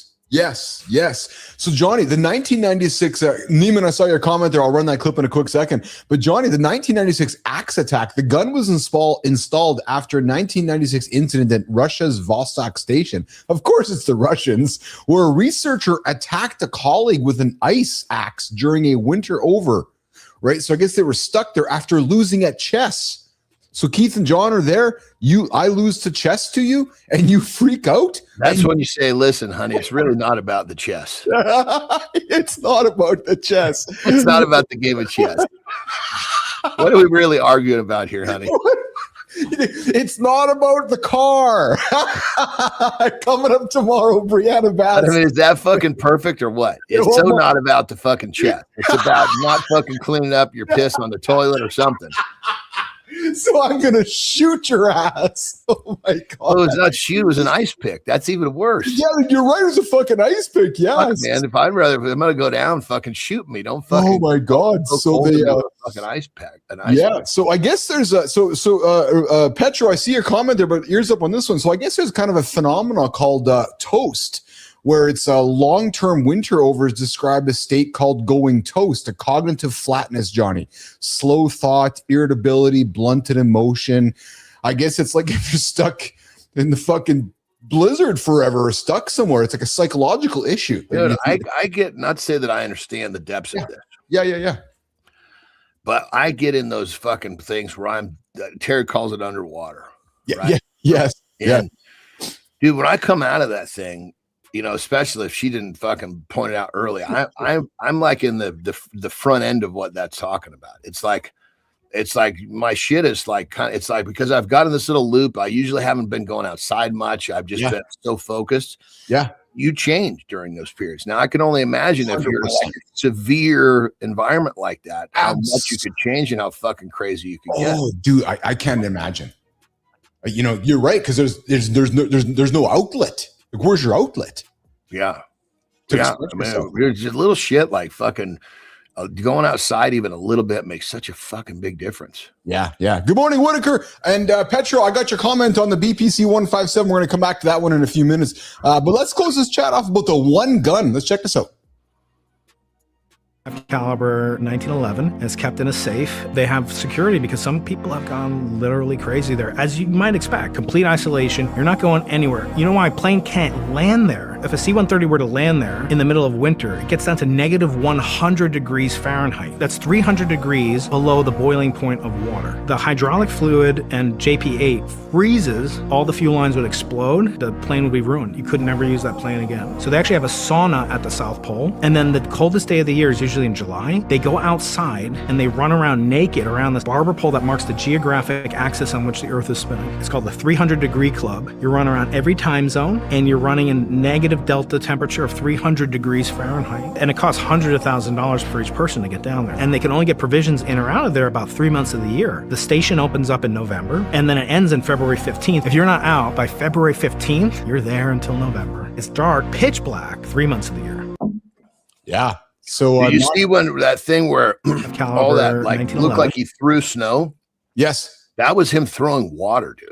Yeah, yes, and just freezing. That water just freezes instantly. Yeah, that's and it had to have been fucking boiling hot water. It wouldn't have made it out there and stayed liquid very long. Oh yeah. We got Sullivan. Good morning. I think people are scared because of those commercials where they say, "Have you tried X or?"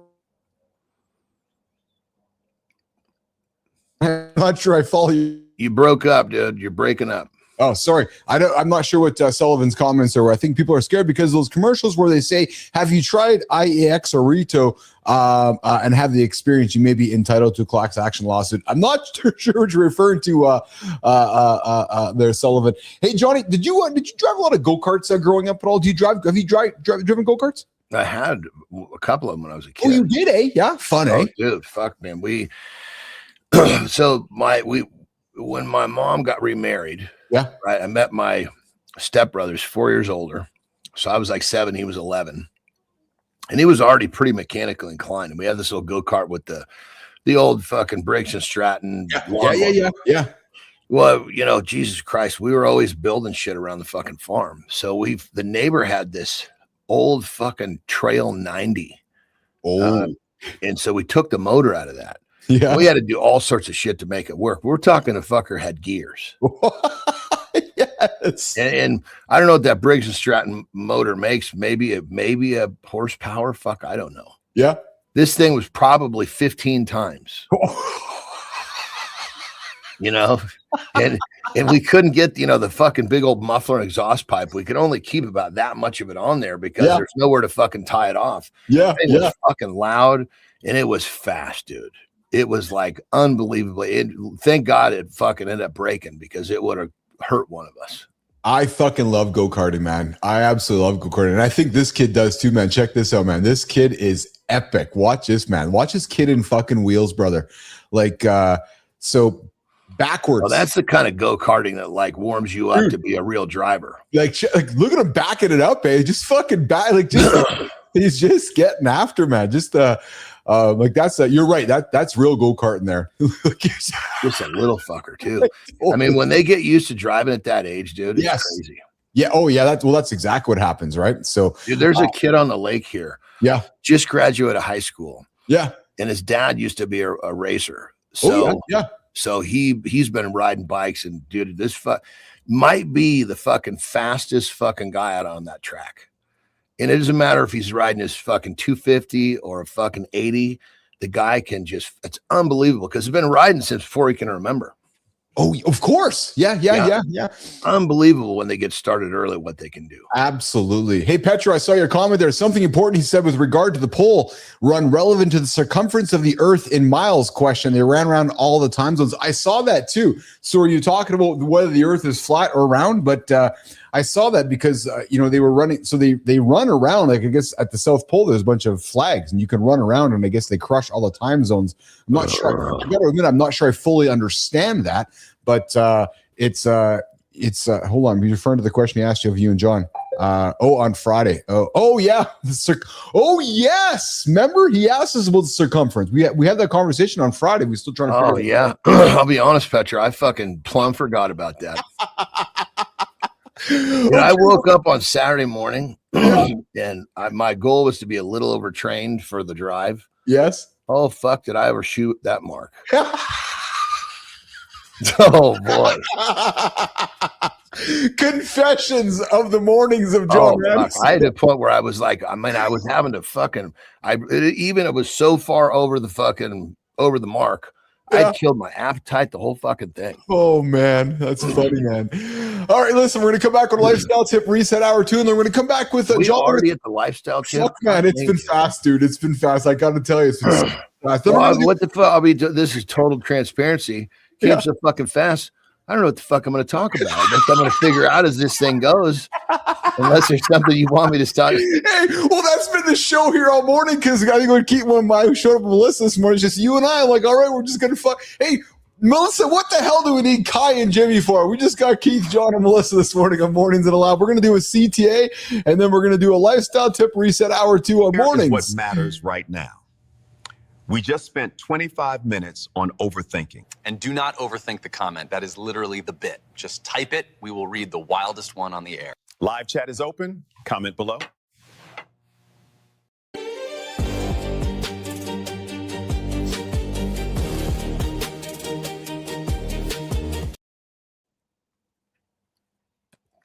All right, we're going to take a bite out of this morning that not perfect. First off, you got to realize perfection is just a big fucking sham anyway. Nothing's perfect, especially if you're trying to get some shit done. So here's the thing that you have to remind yourself. Some days when it's not perfect, it's actually really fucking difficult. What is difficult? Everything. We all have those days. Well, here's what you got to blah, blah. Here's what you've got to remind yourself. The days when it's not perfect or not going your way, these are the ones that are important because you're measured by how shit's going when the chips are down. Very rarely is someone measured by their peak. They're measured when all hell's gone wrong. They don't want to fucking do it. It doesn't even matter. Did they fucking do it? Did they get up? Did they hit snooze? Did they handle their fucking business? And if you can register that those tough days are there to gauge this part of you, you actually welcome them. I mean, you realize this is more of a test. You hear people call it a test day all the time. Call it whatever the fuck you want to. Just realize when shit's not going your way, this is where you get to demonstrate who you really are. This is where you get to demonstrate what you're truly made of. So the question I want you to ask yourselves, you know, these tips are all about questions. When the chips are down, when things are not going your way, do you fold up like a little bitch? Or do you realize this is an opportunity to make sure that the next time this happens, you're going to be a little bit better? Rock and roll.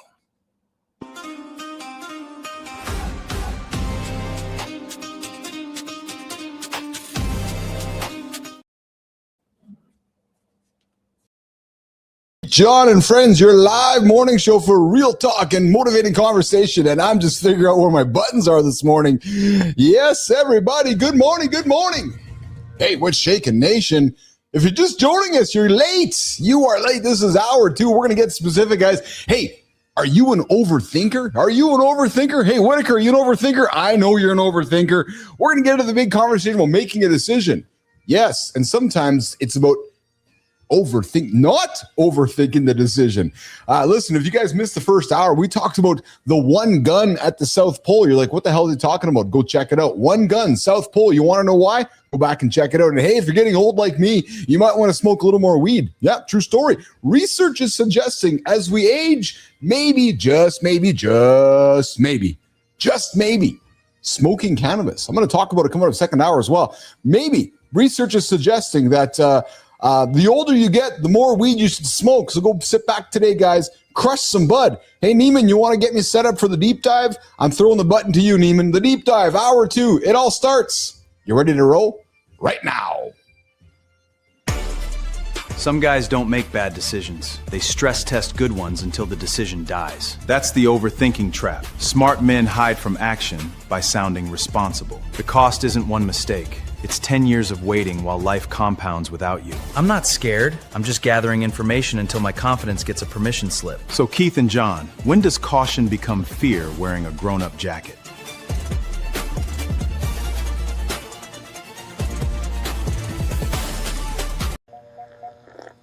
You know who needs to hear this? That guy. The one in your phone. Do not write him a sermon. Do not fix him. Just send him this. Screenshot the part that hit. That is it. That is the whole job. You are welcome. All right, so there's a specific kind of human being, and I'm talking to you right now. Yeah. The person who never loses an argument, always right, stress testing everything, not thinking, hiding with a thesaurus, wondering how to make the decision, can't make it. Oh, yeah. Here's the decision over there. Here's the decision over there. The overthinking trap, Neiman. Here's the conversation for today. Whitaker, Petrocelli, all of us out there this morning, we're going to get into overthinking, how all of us talk ourselves out of things. And, you know, you guys heard my monologue last week where I was maybe here's a good example of this, right? I was sitting back with my folks yesterday, visiting my dad, and I was telling him about my peptide journey. He's like, why? I was like, well, I looked at my watch. Looked at the calendar last week. I was like, well, I've been researching, thinking, talking about this, and maybe I was getting to a point where I was overthinking it. And then I looked at the watch and my license. I'm like, oh, fuck it. I'm halfway through June, halfway through this year. I'm on my way towards 55. Now's the time to make a decision. So I made the decision, joining the peptide journey. But guys, overthinking, here's the reality, guys. And I love all of you, and you know who I'm talking to. Overthinking is procrastination cosplay. It looks productive, Johnny. I know a lot of people. It looks productive because you're using you're thinking, but you're actually not fucking doing anything. You're just going in circles, but you're not making a decision. Let's talk about thinking, Anderson. And you know what really kills that? What makes that process so dangerous? Yeah. I'll use a perfect example. Yeah, please. There was parts of what you were wanting to do that did require some research. Yes. But there were parts that did not. Correct. Like you were putting it all into fucking one. Like, oh, I got to research. Oh, I got to do this. And that day I was busting you up. I was like, I'm not damning you for that. I'm damning you for the shit you already know you should be doing that you're not doing because you're fucking putting that in the same fucking barrel. You are bang on, brother. And I appreciate that. This is a good conversation because I was overcomplicating the whole thing. Right. And actually, if anything, that was a good situation where friends, brothers, loved ones around you can help you make a decision or help you arrive at one. Many times with Maurice, Johnny, going through my journeys with Maurice, we would talk, we'd back and forth. I'd say, blah, blah, blah. And you go, well, hold on a second. Just like you did. And then we talk it out. Right. But you're right. You do the same dumb shit with him. Did you take these fucking things? Did you argue yourself into a corner to the point where, or did you? Because with us, once we get into the back and forth, you just go to. I just know you're going to the mat. Well, sure, 100%. Well, but sometimes I will overcomplicate my thought process. Like, so for example, as I was driving at the peptide one, I was overcomplicating it. I was, and you're right. I was putting too much in the box. Right. Yeah. So it was good to have the conversation and say, hold on a second, Billis, you already know this. Oh, right. I fucking do. And you already know this. And just so everybody's very clear, what we're talking about here is in your journey, there's always going to be things that you do need to really, think about, reason through. But there's going to be things along that you should be doing that don't take any reasoning. They just take action. And that's the separator that we're talking about. That's it. That's exactly it. Right. And it's, overthinking can paralyze folks, man. And if there's anything I can try to help people with, I like helping folks. I'm working with the guy who's on our show, David. Love you, brother. And I can see his thought process, Johnny. We'll talk and he'll arrive at a decision and then he'll go, yeah, but how about this? I'm like, no, you've just made the fucking decision. Why are you always, you know what I'm talking about? Those kind of folks? You know what we say right there? Let's leave the fucking Flintstones away. The yeah buts. Oh yeah. Yeah, if you answer me with a yeah, but I'm just about ready to be done with the conversation. Dude, that's good because you know what? I was having a conversation with David last week and I walked him to a decision and we agreed with it. He was like, yeah, that's right. And then as the call was ending, he's like, yeah, but how about this? And I did the fucking face plant emoji. Next time you're right, I'm gonna say, dude, what are you doing, man? Yeah, but yourself to fucking Fred and Barney. Yeah, go watch the Flintstones. When you're done watching that dumb shit, you can let me know and I'll help you. But you're gonna watch the Flintstones by yourself. But let me ask you a question though. Seriously, I want a serious talk. During your journey of life, you've had to make some big decisions, whether decisions you're doing with your body, decisions you're making with business, decisions you're making that that are maybe gray. You want to walk towards a clarity. I have to think there might have been some times where overthinking actually worked for you. And I want to frame it in a positive way where you're like, you fucking thought, you sat down, you postulated, you crossed all the I's, dotted all the T's, and like, yep, boom, let's fucking rock and roll. I know I overthought it, but now I'm pretty confident. Am I correct? Or has that not been your thought process in life? I mean, I think not to say there couldn't have been some, because if I said if there wasn't, I would be discounting this, my position in this conversation. But in general, I try to catch myself in the front end of that and just fucking go. I don't care if I'm moving the wrong direction. I just want to move. Yeah. I will say, Anderson, that to me right there, movement is my currency to have a good night's sleep. I'm with you there. I will tell you though, truthfully, that I had to teach my parents my decision-making skills. And what I mean by that is, as I was making decisions as a young man growing up, like I would make a decision and my parents are more of the think, postulate, think. And like, did you think about it? Of course I fucking thought about it. But you know what I mean? Because some folks think differently. And there was times where my dad's like, you didn't fucking think about it. And I'd be like, what do you mean? I just made the decision right now. You don't know how long I've been having this in my brain thinking about it. Right. So I know that it was a conflict growing up with my folks because I would make decisions and they're thinking to themselves, did you think about that? Well, fuck, of course I did. Well, and I think it has to do with your parents were heavily influenced by people who wanted to make these very conservative decisions because all they wanted you to do was not be hungry like their parents were. Yeah, you're right. 100%. Yeah. So all they're doing, like your parents were just, and mine were a bit the same way, but it's like, okay, what you strived for and what you did. And I thank you for everything. I don't want that. Yeah. Yes. So I can't take the rules of your game and apply them to my game and expect that I'm going to be successful. Yeah. It's Neiman jumps his and here says, you've reduced my overthinking tendencies a lot too, which is great. Well, so when I think that for me, so Neiman, I take that as giving a colleague the confidence, or a family member, or colleague, like with my kids, John. I want them to make decisions knowing I've told you before that I'll catch you when you fall, celebrate you when you win. Just make a decision. But I want to give you the confidence that I got your back if you make it. And I think whether you're a parent or an employer, I think that's often a gap we have, John, with as a leader, you got to give somebody the confidence to make a decision and know that there's actually not a wrong one. Just make it.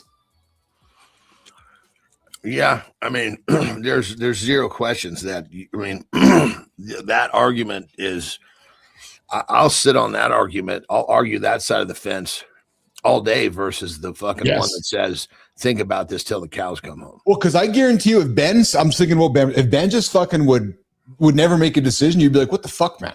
But you've given him the confidence. I've listened to you because you've watched you've taken his career from forklift guy to a pretty big brain in your business. You've given him the confidence to make the decisions. And then he knows that he has the support from you as his leader that, okay, if I fuck up, John's got my back. Dude, that's empowering, man. That's in fucking I think I go a little further than that. Is that I agree with what you're saying. There is I am empowering him to make decisions, but the decisions have to be made within the guardrails of the system. Yes, 100%. Well, for sure. Because the system is what gives him the confidence to know that he's, and then, if a decision ever gets made that's a little outside the system, my first thought is, did he recognize that? And a lot of times, if they're just, not just Ben, anybody, they'll make a decision that they think is inside the system and it's not. Okay. Understandable. There's a misinterpretation. Let's just check that box that's outside the guardrail. Yes. And if that doesn't happen again, it's no fucking problem. So I guess part of the confidence that I give them is to know that they've got this really fucking safe place to stand, because it's never their fault. It's the system's fault. Yes. Well, so it's interesting to hear you say that, Johnny, because, let's talk sports. So hockey is a very, good, very team-oriented sport. Systems are big time. And you'll hear a good coach empowering the players to make the decisions in the system. If you're making the decision outside of the fucking system, then we're not going to fucking win. We're going to fail. It's a great example of that, right? Which is giving you the box. Here's the box to work in. Make decisions that affect the box, Johnny. Yeah, and then if you're making a decision that is outside the system, or maybe you thought it was inside the system, but it seemed a little like it was tied up against the fucking guardrail, you better have fucking collected the data. Yeah, absolutely. Because if you didn't collect the fucking data, now it was just a fucking a shit in the woods. What do we gain? That's exactly, you gained nothing. Hey, good morning, everybody. Hang out with Keith and Jon. We're coming up, man. This show is going fast. I can't believe it. We're going to move over to the peptide desk. I got some conversation in the comments from Petro, and we're going to talk. We're going to talk a little bit of BPC 157, but we're also going to do Johnny CGC 1295 and ipamorelin. Am I saying that correctly? Ipamorelin. Yeah, funny enough, I just mixed up a bottle of that combo last night. Well, it's funny, man, because the headline for this one, brother, is, and tell me if this means, but the stack every doctor's ex-wife is on. What would that mean? Is there a good, so we'll have some fun with that one, because that's no fucking idea where that one's coming from. Yeah, so I'm not sure, but we're going to do this. We're going to do this right here. I'm going to run this.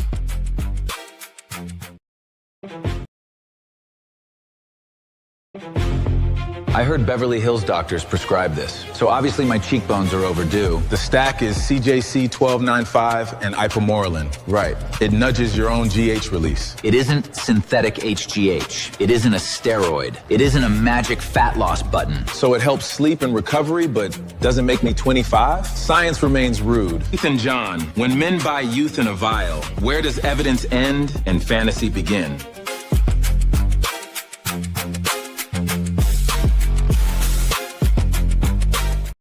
There's no disclaimer there because Jimmy's away getting shit sorted out. But so, guys, this upcoming Peptide Desk segment is purely a research segment, purely a not medical advice segment. This is Anderson's experience and soon my experience coming up with it. So, guys, this is us just talking about the product. We're talking CGC 1295 and ipamorelin. But Johnny, before we go there, though, I want to address one quick thing just so everybody understands. Exogenous growth hormone, which is what one of the Gay brothers said. It's actually a peptide. Oh, okay. Well, there you go. Yeah. Just a highly controlled one.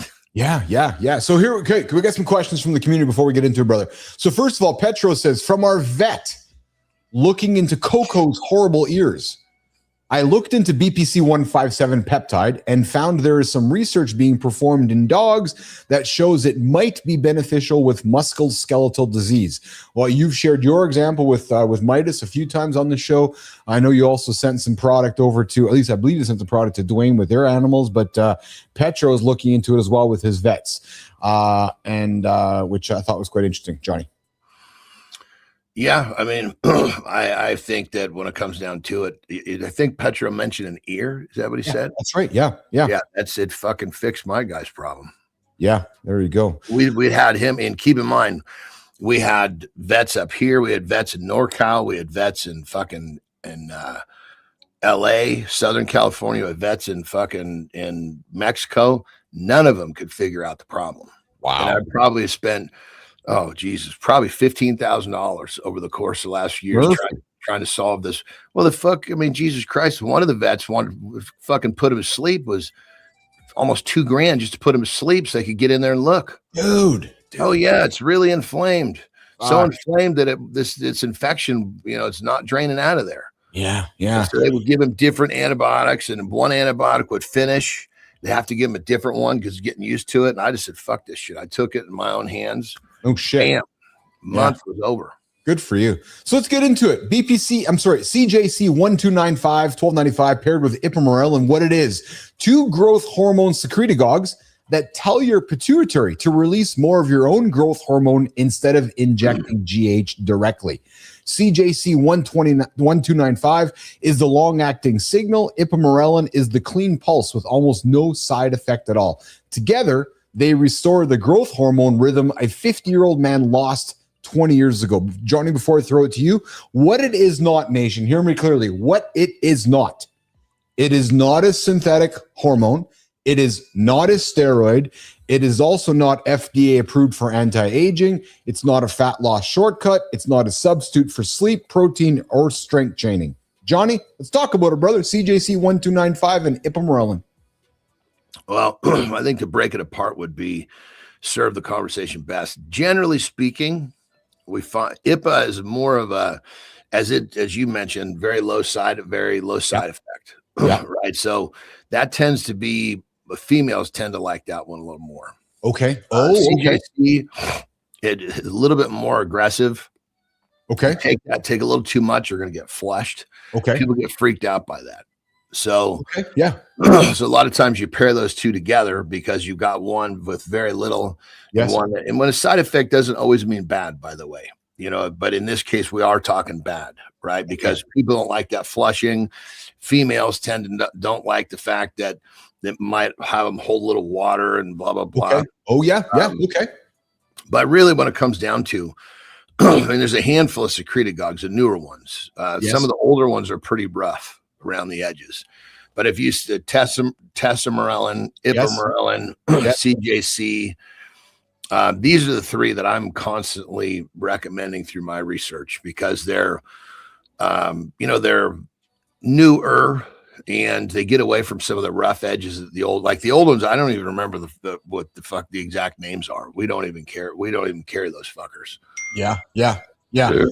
So, how long have you been on this stack? So just before you answer that, I've been so as part of this segment, what I want to continue doing is using you as education to educate others. So I want to throw some personal questions up here that others can relate to. So how long would you have been on this, or how long would one go on a stack like this, Johnny? I mean, when it comes down to it, if you dose it properly, if you're older, there's not a lot, because really what you're doing is you're saying, hey, pituitary gland, you're fucking lazy. 25 years ago, you did a lot better job at this. Yes. Right? So in theory, you take these peptides, the secretagogues, and the pituitary gland will kind of raise what it does, and then it will back off. Yeah. As we get older, the question is, how much does it really raise? So as we get older, we tend to find that people tend to get on it and stand it longer, because it's like example I make, you go to the Apple store, you come out, walk, you got this brand new fucking laptop, right? Yeah. And you drop it accidentally. Fuck. Yeah. Well, now that, let's just, for this example, and I don't know this firsthand, that the hard drive, its programming has now been altered a little bit. Is that roughly true? Yeah. Okay, perfect. Well, we drop our own fucking laptops all the fucking time in our lives. Yes. And so the more that laptop is fucked up, the more help it's going to need to get it back on its programming. Gotcha. So if a computer's older, has been fucking dropped, with some regularity for fucking 20 years, 25 years, 30 years. Yeah. It's going to take more attention to keep that thing operating where it should. So what would change first? Sleep, recovery, or body composition with this stack? Or is it, I don't know. I don't know that you could really determine that. It's going to be different for everybody. That's what I was wondering. I mean, what someone's eating is going to have a huge effect on how it plays into this. Yes. Body composition. If you don't change what you're eating, you probably notice very little. Simple as that, isn't it? Really? Yeah, because keep in mind, growth hormone, the name growth hormone. Like, I have clients that are like, they take it, and they're like, well, I want you to tell me, how to do it so I can get the real results. And I'm like, just so you understand, this fucking name is a little bit misleading. We've talked about that, actually. Growth doesn't mean you're going to fucking just start fucking popping out of you. If I can maybe take it from you, if I can steal it, what Johnny taught me, Nation, was think of it more like a recovery hormone. Yeah. Right. Yeah, so when you break the muscle down, I want to take away from Johnny here. When you break the muscle down, these hormones help you recover.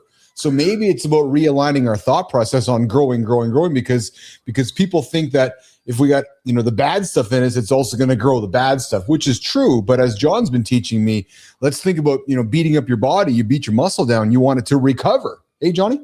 Yeah, it's muscle. It's everything. I mean, think the easiest way to think like this. Let's say it's a scale of 0 to 100. Yes. Right? Yes. And every 10, it's let's just say it's make it in days. Let's just make it real fucking general. Every 10 days, that's a 10, right? Then 20, then 30, 40. So you have to stop and let's just say recalibrate. I don't know, you have to stop and turn yourself in a circle. You have to stop every 10. That makes sense? Yep. And an average person with the way they live, it takes them 10 days to get to that first stopping point. Oh yeah. Okay. So if you have a higher level of growth hormone, right, through secretagogues or exogenous, yes, you might get to that 10 in 7 days. Oh yeah. Okay. Which means now to get to that all the way to the end of that scale to 100, you've moved 30% faster. Yeah.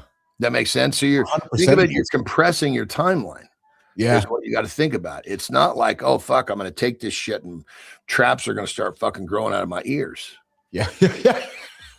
Hey, so there's a word that I've been learning from you. Just break it up. Did that analogy make any sense? Absolutely. Yes. Okay, good. Talk about secretagogue with me, Johnny. You just roll it off your tongue like it's fucking this plus. It's like a normal word for you. Explain secretagogue to a normal Joe boy like me. Secretagogue. Secretagogue is basically, we're talking peptides. It's a peptide that basically tells the pituitary gland to wake the fuck up. Yeah. Yeah. It's that simple. Secretagogue, it's a word for secrete more growth hormone. Oh, no shit. Yeah. As simple as that. Look, the 30 minutes we just did with you, that is the polished version. The version where I had 4 people fix my word. The version I actually wrote with the doubts and small bits I had to cut is in the newsletter. Subscribe to the long version. Let us not overcomplicate it. Hey, Johnny. So did you know I got something funny for you? Did you know getting older can change your dick in about 6 different annoying ways? Time is undefeated, even below the belt. Skin can loosen, things can droop, and weight gain can bury part of the base, so size looks different even when panic isn't necessary. Curvature can show up too. Sometimes it's scar tissue, sometimes it's Peyronie's, and neither one is a just ignore it souvenir. If you're uncircumcised, foreskin can tighten with age. And if erections, urination, or retraction start hurting, that's doctor territory. ED gets more common, and that's not just a sex problem. Bad blood flow downstairs can be your body snitching about bigger heart issues. And if you see weird lesions, growths, or ulcers, don't act tough. Check it early. That's our today's Did You Know? Back to Keith and Jon.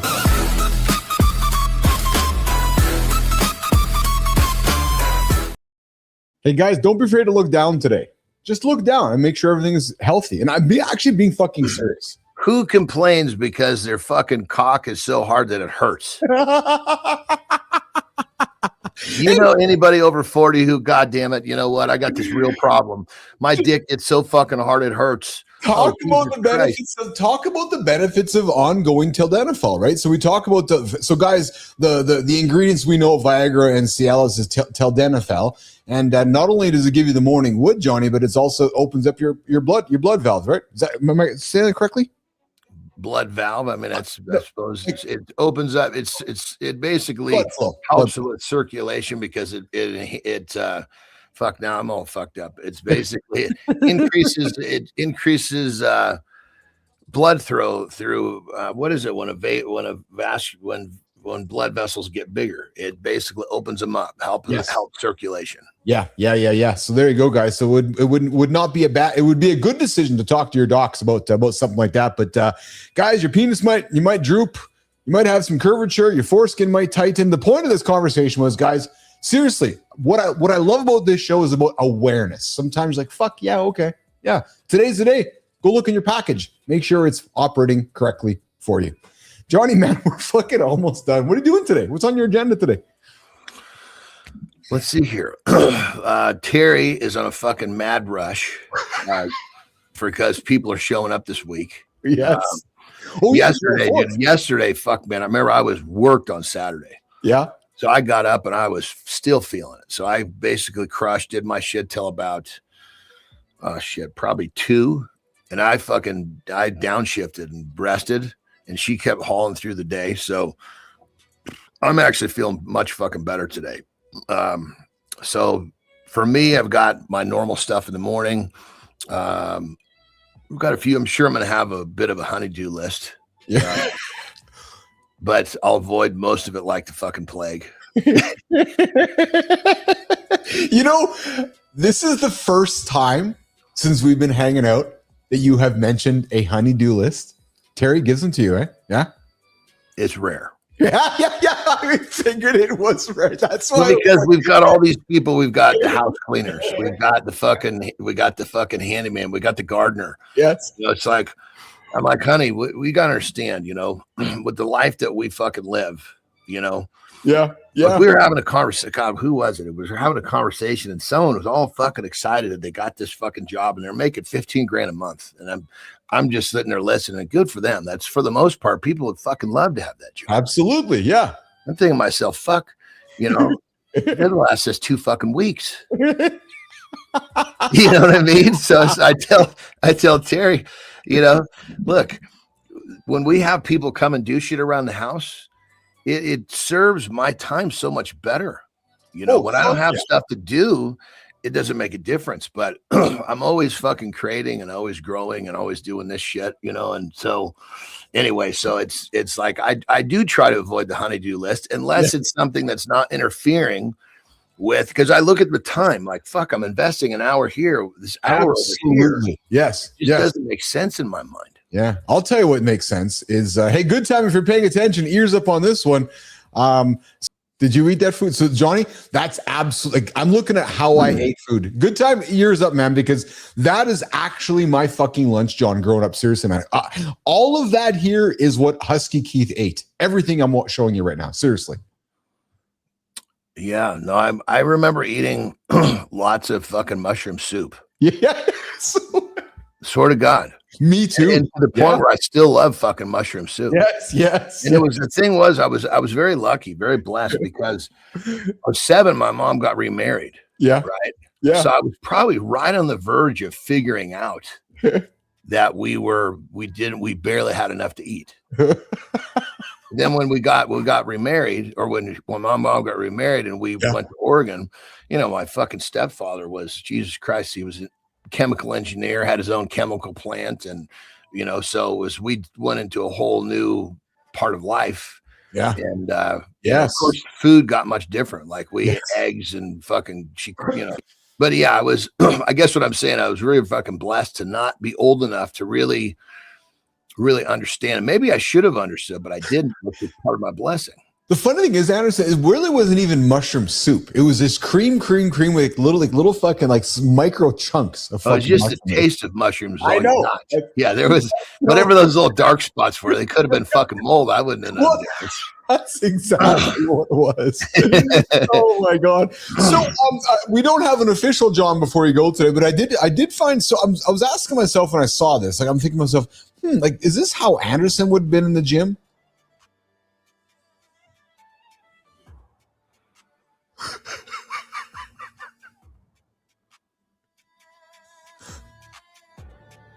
Look at that young man getting after it. Is that a young man? That's a man, Johnny. That guy there's a man. Look at him. Oh, it is a man. It is a man. Look at his buttock. Like his legs or something else. I'm sure it has something to do with actually the tights that he's wearing. But dude, well, because the thing about it is, it's actually a fucking nice ass, man or woman. Yeah, I agree. You just don't see many fucking asses like that on men. It was not lost upon me. He walks in and then his ass walks in about 3 hours later, man. That's a rump. Now, granted, whether it's a real one or whether it's a padded one in the tights, but dude, when he walked up onto the screen there, it's actually quite hilarious. If we just bring it back to the beginning there, hold on, I'll just watch this. Like, watch him walk into the screen, Johnny. Look at him. God, look at that. Look at him. That's questionable, dude. Like that's questionable. Go back to the beginning. Look at where his junk is supposed to be. I'm not seeing what I think I should be seeing there. Go back to further back, right there. Okay, that looks like a puffy vagina, not a fucking penis bent over. That's a puffy vagina. You know what I mean? Oh, I know exactly what you mean. Yeah, that's exactly it. Oh, yeah. And Petro says any sort of casserole required cream of mushroom soup. Well, that's the other thing, Petro. So, yes, anything. My mom would make any kind of pasta or potatoes. There's always fucking mushroom soup or gravies, mushroom soup and everything. 100%, brother. And then, yeah, Dwayne, but yeah, that guy's totally a bang bus candidate, Whitaker. That's pretty cool. All right, brother. Well, we did it. We're out of here. You're out of here. I got a little bit of work to do before I'm out of here. Brother, when it comes down to it, we can fly this bitch by ourselves if we have to. Oh, fuck, we do all the time. 100% we do. Yeah, absolutely. Hey, so next week, we are launching a 4A. I haven't had a chance to talk to you about this, but looks like we're growing into the roofing industry, brother. Yeah, we're launching some stuff with John Kiesel and the gang, and we're gonna be growing some shows on the roofing side of the world. Did you know? I don't expect you to know this.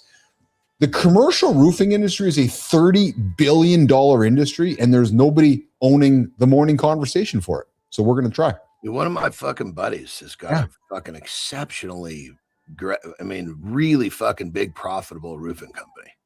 Oh, it's incredible, actually, when you think about it. Yeah.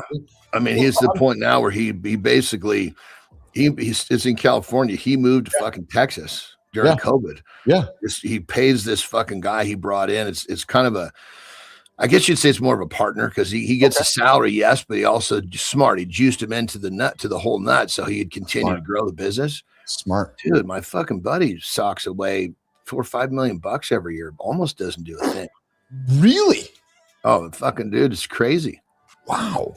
I met a fellow who put the roof on the Dallas Cowboys stadium. Met with him last week. The guy's got a few bucks, I think. Probably hangs out with Jerry Jones and doing some interesting stuff there in Irving, Texas. But yeah, I met with a fellow who his company installed the roof on that stadium. So we're talking big buildings. We're not talking John or Keith's house. We're talking some significant facilities, eh? So yeah, so some interesting stuff happening there, my brother. Some fun stuff happening over there. So cool. You gotta love it, baby. Gotta love it. All right, pal. Well, listen, I'm going to get you out of here. I got 1 minute to exit the bladder, and then I got a monologue, and then we're going to get after it. So enjoy your day. Lots of love from me to you. Thanks for hanging out with me today, pal. No thanks required, my brother. Yeah, I know. I got you. Lots of love from Keith Jon. I'm sure. Thanks for hanging out with us this morning. We're back at it tomorrow. Keith and John, you'll be here 8 o'clock Eastern time. He's got a honey list to get after today. Have fun. I don't think it'll start today. No. I think it'll start to brew. It'll start to brew. He's going to brew his way out of here. John Anderson, every single day with myself, Keith Billis, 8 o'clock Eastern time, morning to the lab with Keith, John, and friends. Have a good one, pal. A good loop, my brother. All right. Love you, pal. John is out of here, guys. Good morning, everybody. Hey, Neiman, let's get after it. Let's get back into 1 minute, the morning focus segment, the monologue with me and all of you coming up in less than a minute. Next on Mornings in the Lab with Keith, John, and me. Morning is where the day gets claimed. Before coffee, before work, before pressure, something already starts deciding who we become. This isn't about grabbing attention early. It's about protecting the first voice that gets access to our mind and mood. We say we're just checking the feed. Most mornings, we're letting strangers set the emotional temperature of our day. That cost shows up quietly. Less patience, weaker focus, shorter conversations, and a home that feels our distraction first. Old morning media filled space with segments. What we're building has to feel like a room people trust returning to. Men don't need another alarm made of headlines, outrage, and urgency. We need something steadier before the world starts pulling. If morning stays automatic, the day starts borrowed. If morning becomes intentional, we get our first decision back. Keith's about to break down why we're not chasing morning. We're taking it because the first voice matters.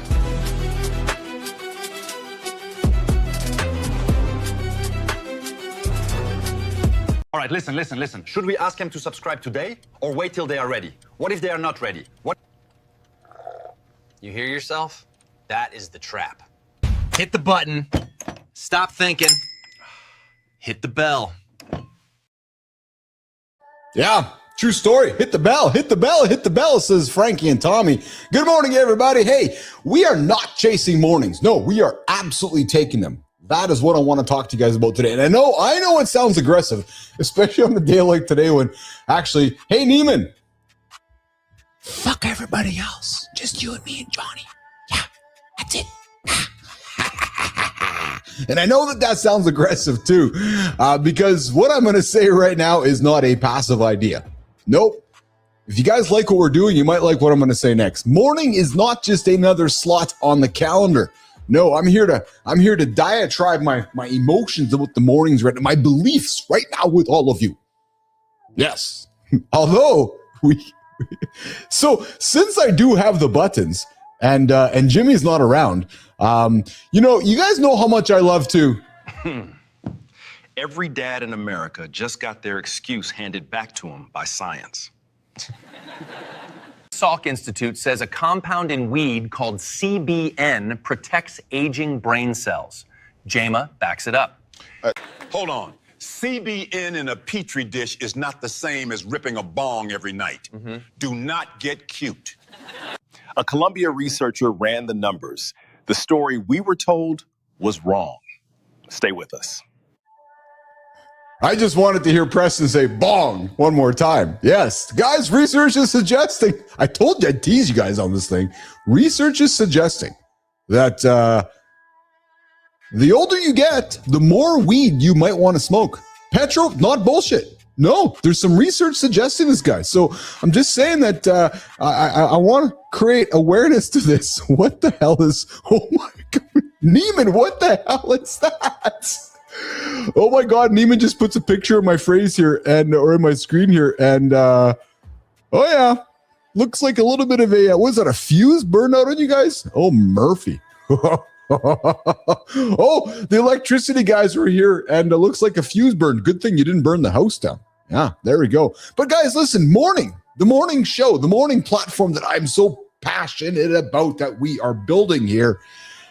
Mornings is not just another slot on the calendar. No, it's not actually. Morning is the most important emotional real estate in a person's day, except for a dude. Hey, Neiman, I met with a guy last week who was talking about the mornings. He says to me, yeah, the mornings don't really fit my calendar. I'm like, who the fuck are you? Okay. He's like, and then for part of it, he was complaining about his business. I'm like, dude, maybe get out of the fucking stands, get your ass out of bed, stop hitting the fucking snooze button and not complain about the morning. I was taken aback. Yeah. Anyways, and the mornings is where the frame gets set. You guys know it. It's where the first voice matters. It's where the attention is still soft enough. Well, unless you're joining mornings in a lab, where the attention is still soft enough to be shaped. Right. And right now, I believe, and according to this guy, most mornings are being stolen by everybody else but your own life. You know how it goes. The feed, the inbox, the headlines, the notifications, everybody else's bullshit. Maybe your fuse going off in your house, wondering what's smelling. Other people's urgency. You know how it is. Hey, can you get the horses? Before most of us have even had a real thought of our own, the world is already inside our head. You know what I'll tell you? Whitaker, I got to call Dwayne Whitaker. Dwayne said something last week. I think it's fucking awesome. He's like, because I sent him a text last week to invite him to the show. And he's like, I actually don't look at my phone first thing in the morning. And I thought that was so profound. So simple, but yet so profound because he intentionally is like, no, I'm not looking at it. Right. And I've noticed because I've sent Dwayne texts in the morning. I'm like, well, dude, how come you're not texting me back? But I love that because he has control over his morning. Think about that. I know I'm buddies with Dwayne. Dwayne loves me. I love Dwayne. But Dwayne's like, no, I control my morning, even though Billis is inviting me in. And that's something pretty powerful, man. To just, have that device and say, no, I got to get after my own world before somebody else hijacks it. That is insane. Yet somehow we have normalized this idea of having somebody hijack our world. We wake up and we hand our mind to everybody else. We let strangers dictate our mood. We let the algorithm decide what matters. And then we let the bad news, the fake urgency. And here's the thing, Neiman, I think you'd agree with me. We probably were both kind of like a little bit anxious this morning as we walked in, but the reality was there was actually nothing bad happening. Think about this, right? So Keith and Neiman had nothing but kind of like just when as we walked towards the lab today, I think that I can speak for Neiman that there's this, oh my God, it's like everybody took control of it, right? It's like, everybody else's decision was affecting ours. Well, the reality is that we could have let it all wreck our day. We could have let the bad news, we could have let the fake urgency, hey, Neiman, we got to get this done. We got to get this done. She didn't hear that from me. I tell you right now, guys, old Keith would have been. Oh yeah, old Keith would have been. But I was like, wait a minute, why? What the fuck's the point? There's really no reason for it. Let's just chill out, take a deep breath. Yeah. And then we wonder why we're all scattered. But I'll tell you right now, I'm walking out of the show today, and I think Neiman is today too, not scattered. We're like, yeah, we pulled it off. It was great. It was a character lesson, right? Not a mystery. No, but because our morning could have got taken by everything else.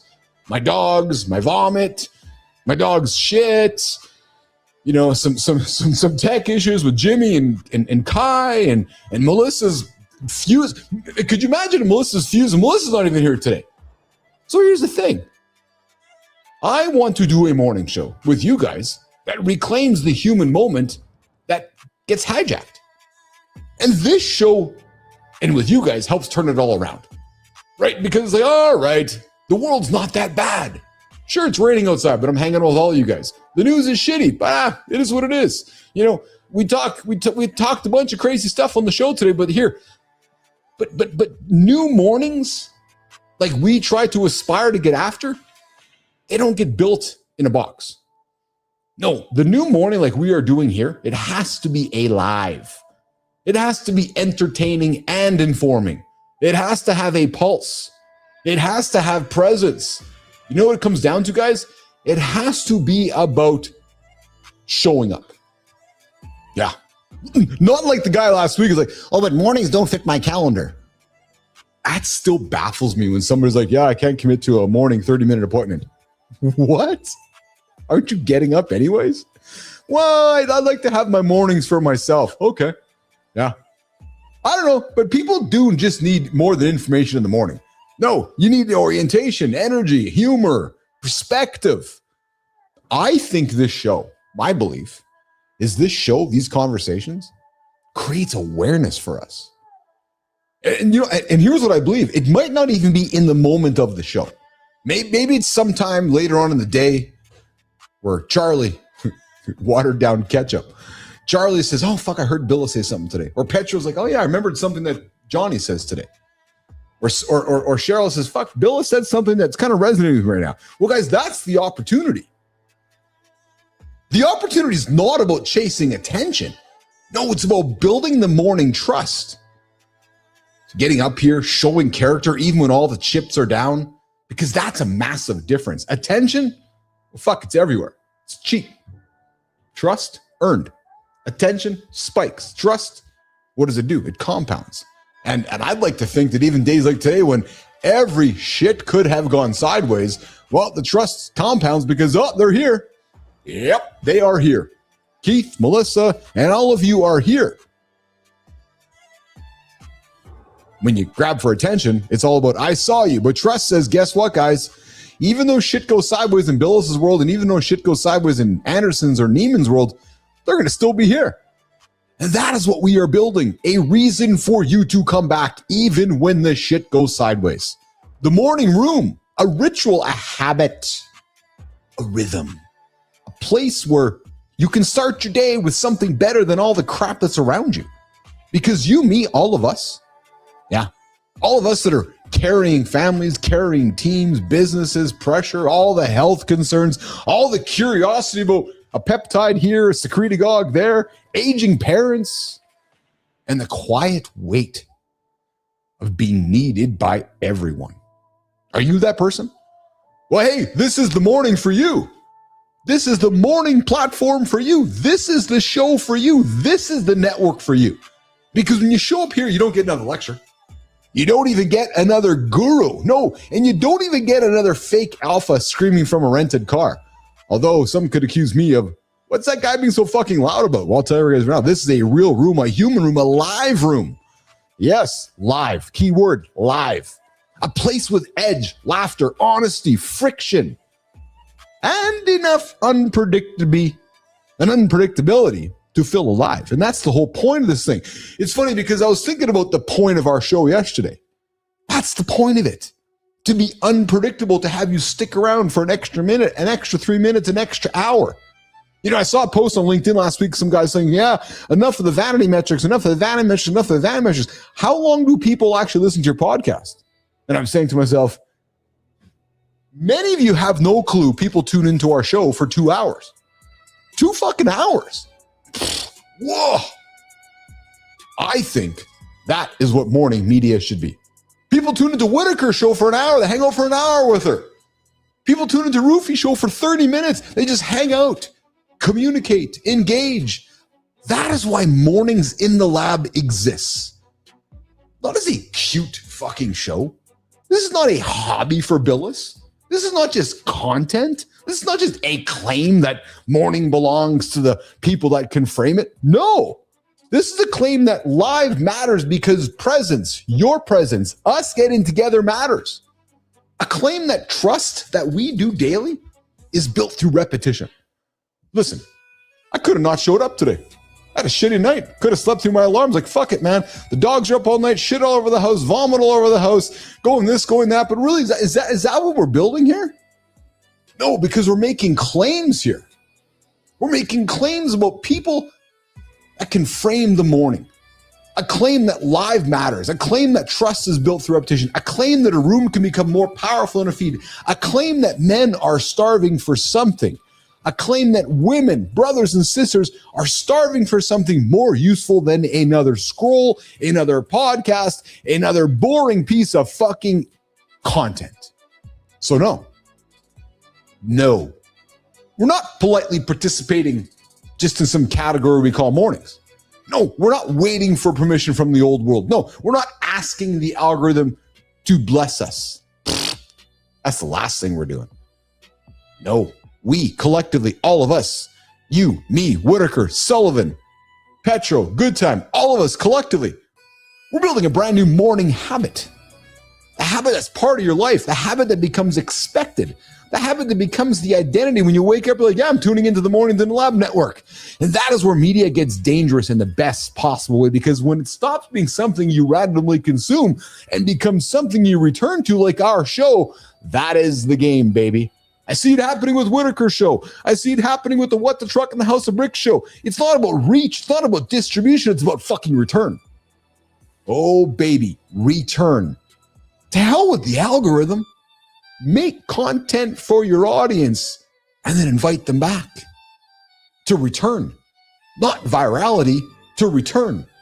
Not attention for a moment, but trust over time. And morning, what we do every single day, Monday through Friday at 8 o'clock Eastern time, is a perfect place to build it. Because guess what, guys?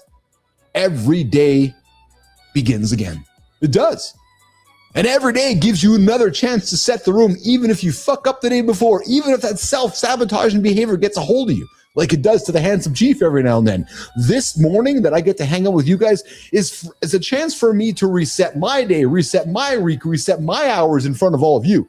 Because every day gives you another chance to earn the return. Oh, let me say that again. Every day gives you another chance to earn the return. And that is why this monologue matters. Because, guys, the mornings are wide open. In a real room with real humans, that's how you build trust. Yeah. So, guys, we are going to continue to collectively take the mornings. Not with noise. Oh, baby. Nah, with presence. With hype, with rhythm, and not with a campaign, but with a room that we can all join together. And not by chasing attention, no. But by earning the return, by me inviting you to return, by earning your return. And if all that sounds very, very, very bold, audacious, and crazy, well, good.